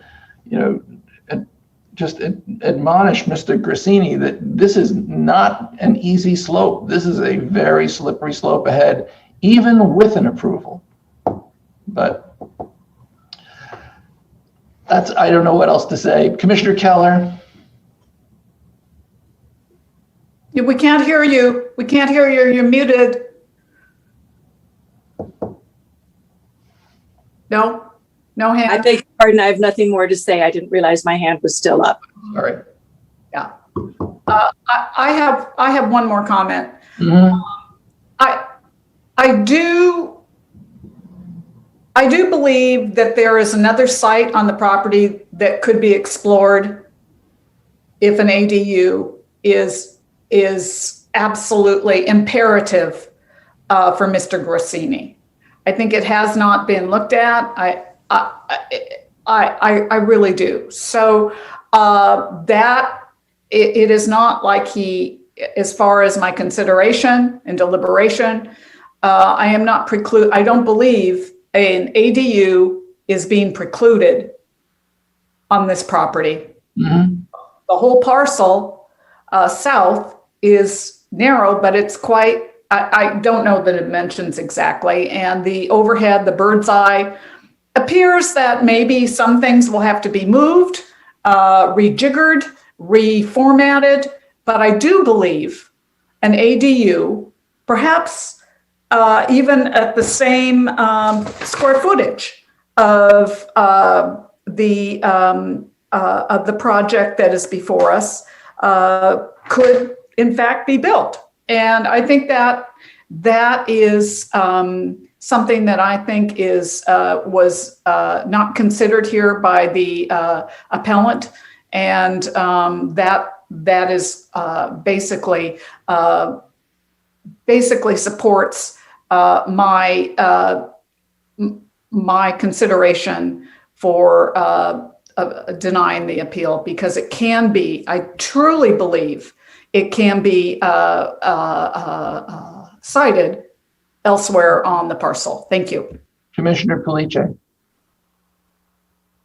No disrespect, but I really believe that the applicant has a right, if he owns the property, and if he says, I don't want to put an ADU that tears up the landscape or changes my garage, it's going to make my south portion of my parcel look and feel not like it used to feel, and I just want to build where I had it before. And if it's set there for 100 years, who are we to say that shouldn't be put back, even if he made a mistake? If he tears down the mistake, he could then, if we could just, erase that mistake, I think he has a right to build where he's asking to build it. And I think that we should allow the applicant to just make his own decisions within the law of where to build. And you may be totally right, Commissioner Donna, that it is not his right to build there. But I'm just saying, from my perspective, I think he should have the right. Sorry.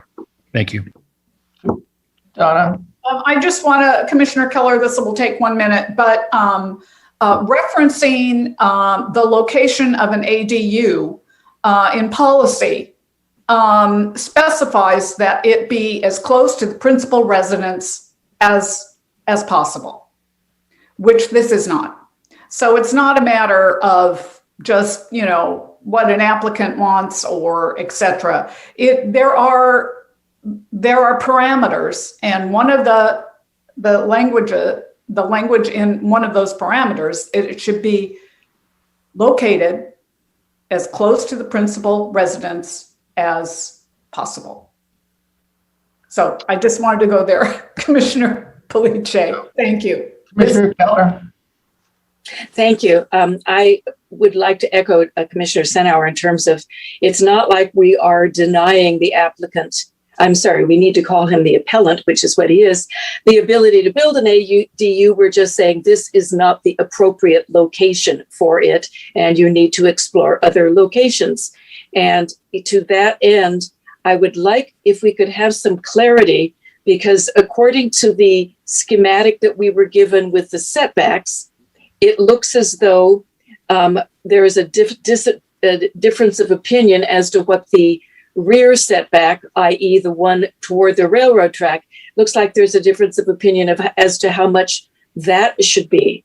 And I would like some clarification on that, because I think it seems obvious to me that the building envelope is simply not large enough to sustain what he wishes to do, even if he were allowed to do it. And I would like clarification on that, please. Well, Commissioner Keller, I just want to say that if in fact he's allowed to move forward in some way, shape, or form, he has to go through an entire legal review process. Mr. Chair, I would like a response from staff, if you please. Sure. Commissioner Keller, through the chair. So the rear property boundary that you saw on the schematic shows a rear property setback of 25 feet, a side setback of 10 feet, and a 20-foot front setback from Fernald Point Lane. So since Fernald Point Lane is a private roadway, the setbacks would be as shown. Interior lots, the property would not be considered an interior lot, which is what the appellant was referencing in their presentation. So appellant's point of reference was it being an interior lot, which it is not. That is correct. Thank you. Okay, I was just trying to make the point that not that there isn't, if we denied the deny, or if we denied the deny, yes, appellant would still have a whole procedure to go through. But I think rather than going that direction, that appellant should be open to the fact that this simply is not the best place to rebuild an ADU of the sort that he would like to have for his family, especially since it would require a subversion of current ESH requirements, and that better energy would be spent in looking at an alternative location on his property and pursuing that. And I just, once again, I cannot support that kind of reduction of the buffer, even though this area is not currently attractive. If we support the denial of his appeal, I would like to add a condition that some replanting be required, since clearly there was more there prior to the demolition of the original non-conforming structure and the building of the second ADU.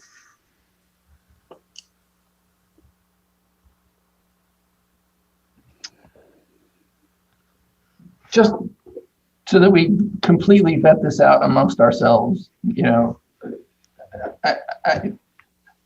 my one caveat about dealing with this site and it's being kind of branded as this kind of Eshet environment is, I just don't see how that determination is really valid. I mean, this site was slaughtered. I mean, from the time this building was built, between the railroad being built, between the creek being concrete walled in, for good reason. This tiny little slice of land, as far as an environmentally sensitive habitat area, I just have a hard time seeing it as that type of property. I do think that, there is a case to be made for the point Ron brought up. I mean, it's the owner's option to decide how his property should be used and whether he wants to tear his koi pond out and redo his whole landscape in order to have an ADU on another portion of the property. But I think there are other bodies that are going to weigh in on whether this piece of land can be developed and can be developed successfully, even before it ever would come back to us. So I'm still kind of torn in this regard about, what's the appropriate decision to make. Commissioner Senauer, help me. Yeah, I'd like to move forward with a motion, please. Okay. If deliberations are... Do we all have anything more to say? I see Commissioner Keller has her hand raised. Beg your pardon, once again, I need to unraise my hand. Thank you. Okay, so if the understanding is Commissioner deliberations have been completed, I'd like to move forward a motion of staff recommendations to 1, deny the appeal, 2, make required findings for denial of the project, and determine that the denial of the project is exempt from CEQA, and deny the project de novo. As seen on page 2 of the staff report. And I would second that motion. Roll call vote. Commissioner Senauer.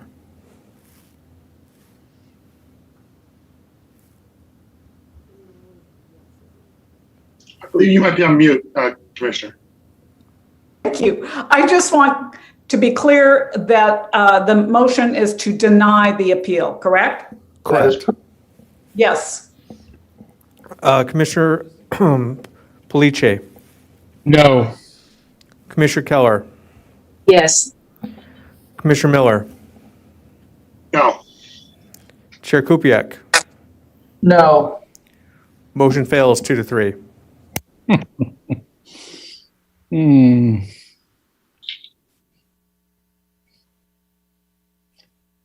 You know, I guess we're just, back to this issue about, whether an applicant gets the 5th bite at the apple or not.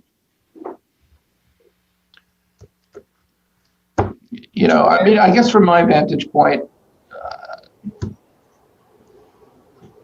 I would offer them the. At this point, I think we need a motion to have a continuance and to have staff come back with recommendations for approval. Yes. Isn't that, Mr. Wilson? Is that how it works? Yes. Yeah, Chair Kupiec and commissioners, so that motion failed, and I think council is going to provide direction as well. But the motion failed, so a new motion can be entered, and that motion would be to continue it if that is what the commission wants to do. As I outlined earlier, that motion could be to continue it, provide direction to staff to complete the necessary analysis and CEQA document review, and to come back at a date certain. Whether or not all those steps will be done by September is unknown at this time, but we could come back in September with the status. If it's ready, we could come back for the hearing. Otherwise, we can give a status update in September. If that's what the date to continue in September. I would like to make a motion that we continue and have the county do their analysis, and as you say, Jeff.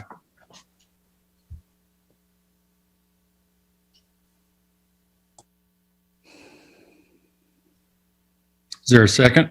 And Commissioner Police, am I just to clarify that motion, and that would be to continue it to September 15th, and direction to staff to complete the necessary review and analysis and CEQA findings and come back. Well, if that's even possible, I mean, I don't think we need to hold it to that date, but it's up to you if you want to hold it to that date, Jeff.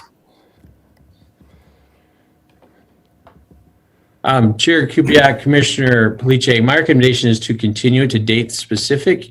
And then on that date, we can provide a status update on where the project is. It may need to be continued to another date after that, or removed from the agenda in order for all those actions to be done. Well, Jeff, if the schedule is already solid for September, why not just wait till October? That's up to you. It's up to the staff, whatever they think's best. I don't care. I think there are other steps that are going to be taken. I mean, if it's to the 15th and we're going to get a report from staff as to the status of the project on the 15th, I think that would be appropriate. Okay, if that's the case, then I would just ask for continuance for the county analysis and comments brought back at September meeting of the MPC. And Commissioner Police, sorry, I keep butting in on your motion. It's a great motion. But the direction would be for staff to come back at some point with a status update in September, but also to prepare findings for approval. Okay, that's a motion I can accept. And then we can figure out whether we're going to deny that. Okay, it's a motion. Do I hear a second?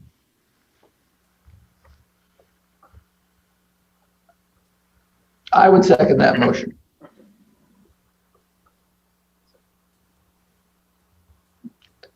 Roll call. May I ask a question before we have the roll call? So if, for example, we voted against this and a majority voted against this, what status would that leave the item, the project, in what status? In limbo?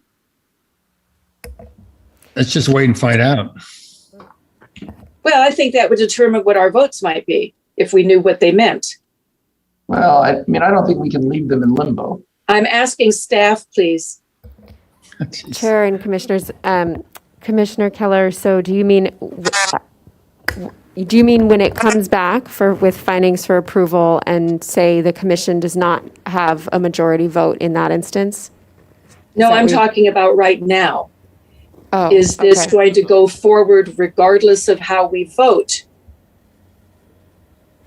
So Chair, okay, I see. Chair and Commissioners, so if the continuance did not get a full vote, then I believe it would be sort of left for the applicant to determine what to do next. I mean, there is the option for the applicant to submit a new application with a new project, and so that could occur regardless of the vote. And would that in any way Keller. shortcut the project shortcut the process we're talking about in terms of everything having to start over again? Or would it just allow the appellant to come back with a new project that we might be able to approve without having to make any kind of subsequent follow-up? So Commissioner Keller, Chair Kpmg, if I could weigh in for a second. I think your question is if the next motion fails, which was a motion to continue it and provide direction to staff. If that motion fails, then we get to continue to keep making motions until a motion passes. So the applicants / appellants have an ability or requirement to have some type of action today, whether that's to continue and provide further direction or to deny it. So my recommendation is that we get a majority vote one way or the other on some action on this project. So I think the motion's on the floor and it's been seconded. So we can discuss if it fails what the next motion may look like. Thank you. This is an unusual situation and I would like to know what the options mean. So I appreciate your explaining it.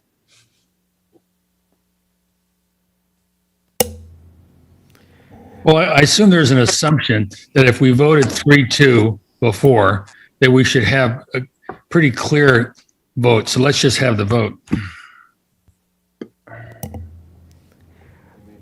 Yes, let's have a roll call. Commissioner Sanauer. Yes, for continuance. Okay. Commissioner Police. Yes, for continuance. Commissioner Keller. Yes. Commissioner Miller. Yes. And Chair Kupiec. Yes. Motion passes 5-0.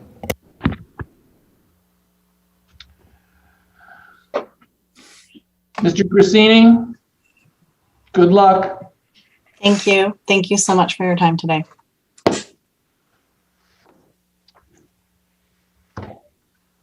I think that concludes our task for today. Chair Kupiec, you are correct. That concludes our meeting and we can adjourn. Well, Marshall, welcome. We've already voted to cancel both July and August. Is that correct? Yes. All right. Thank you, commissioners. Thank you. I know this was a tough day. I'm sure there'll be others ahead of us. Thank you. Bye-bye. See you guys. Bye. Goodbye. Thank you.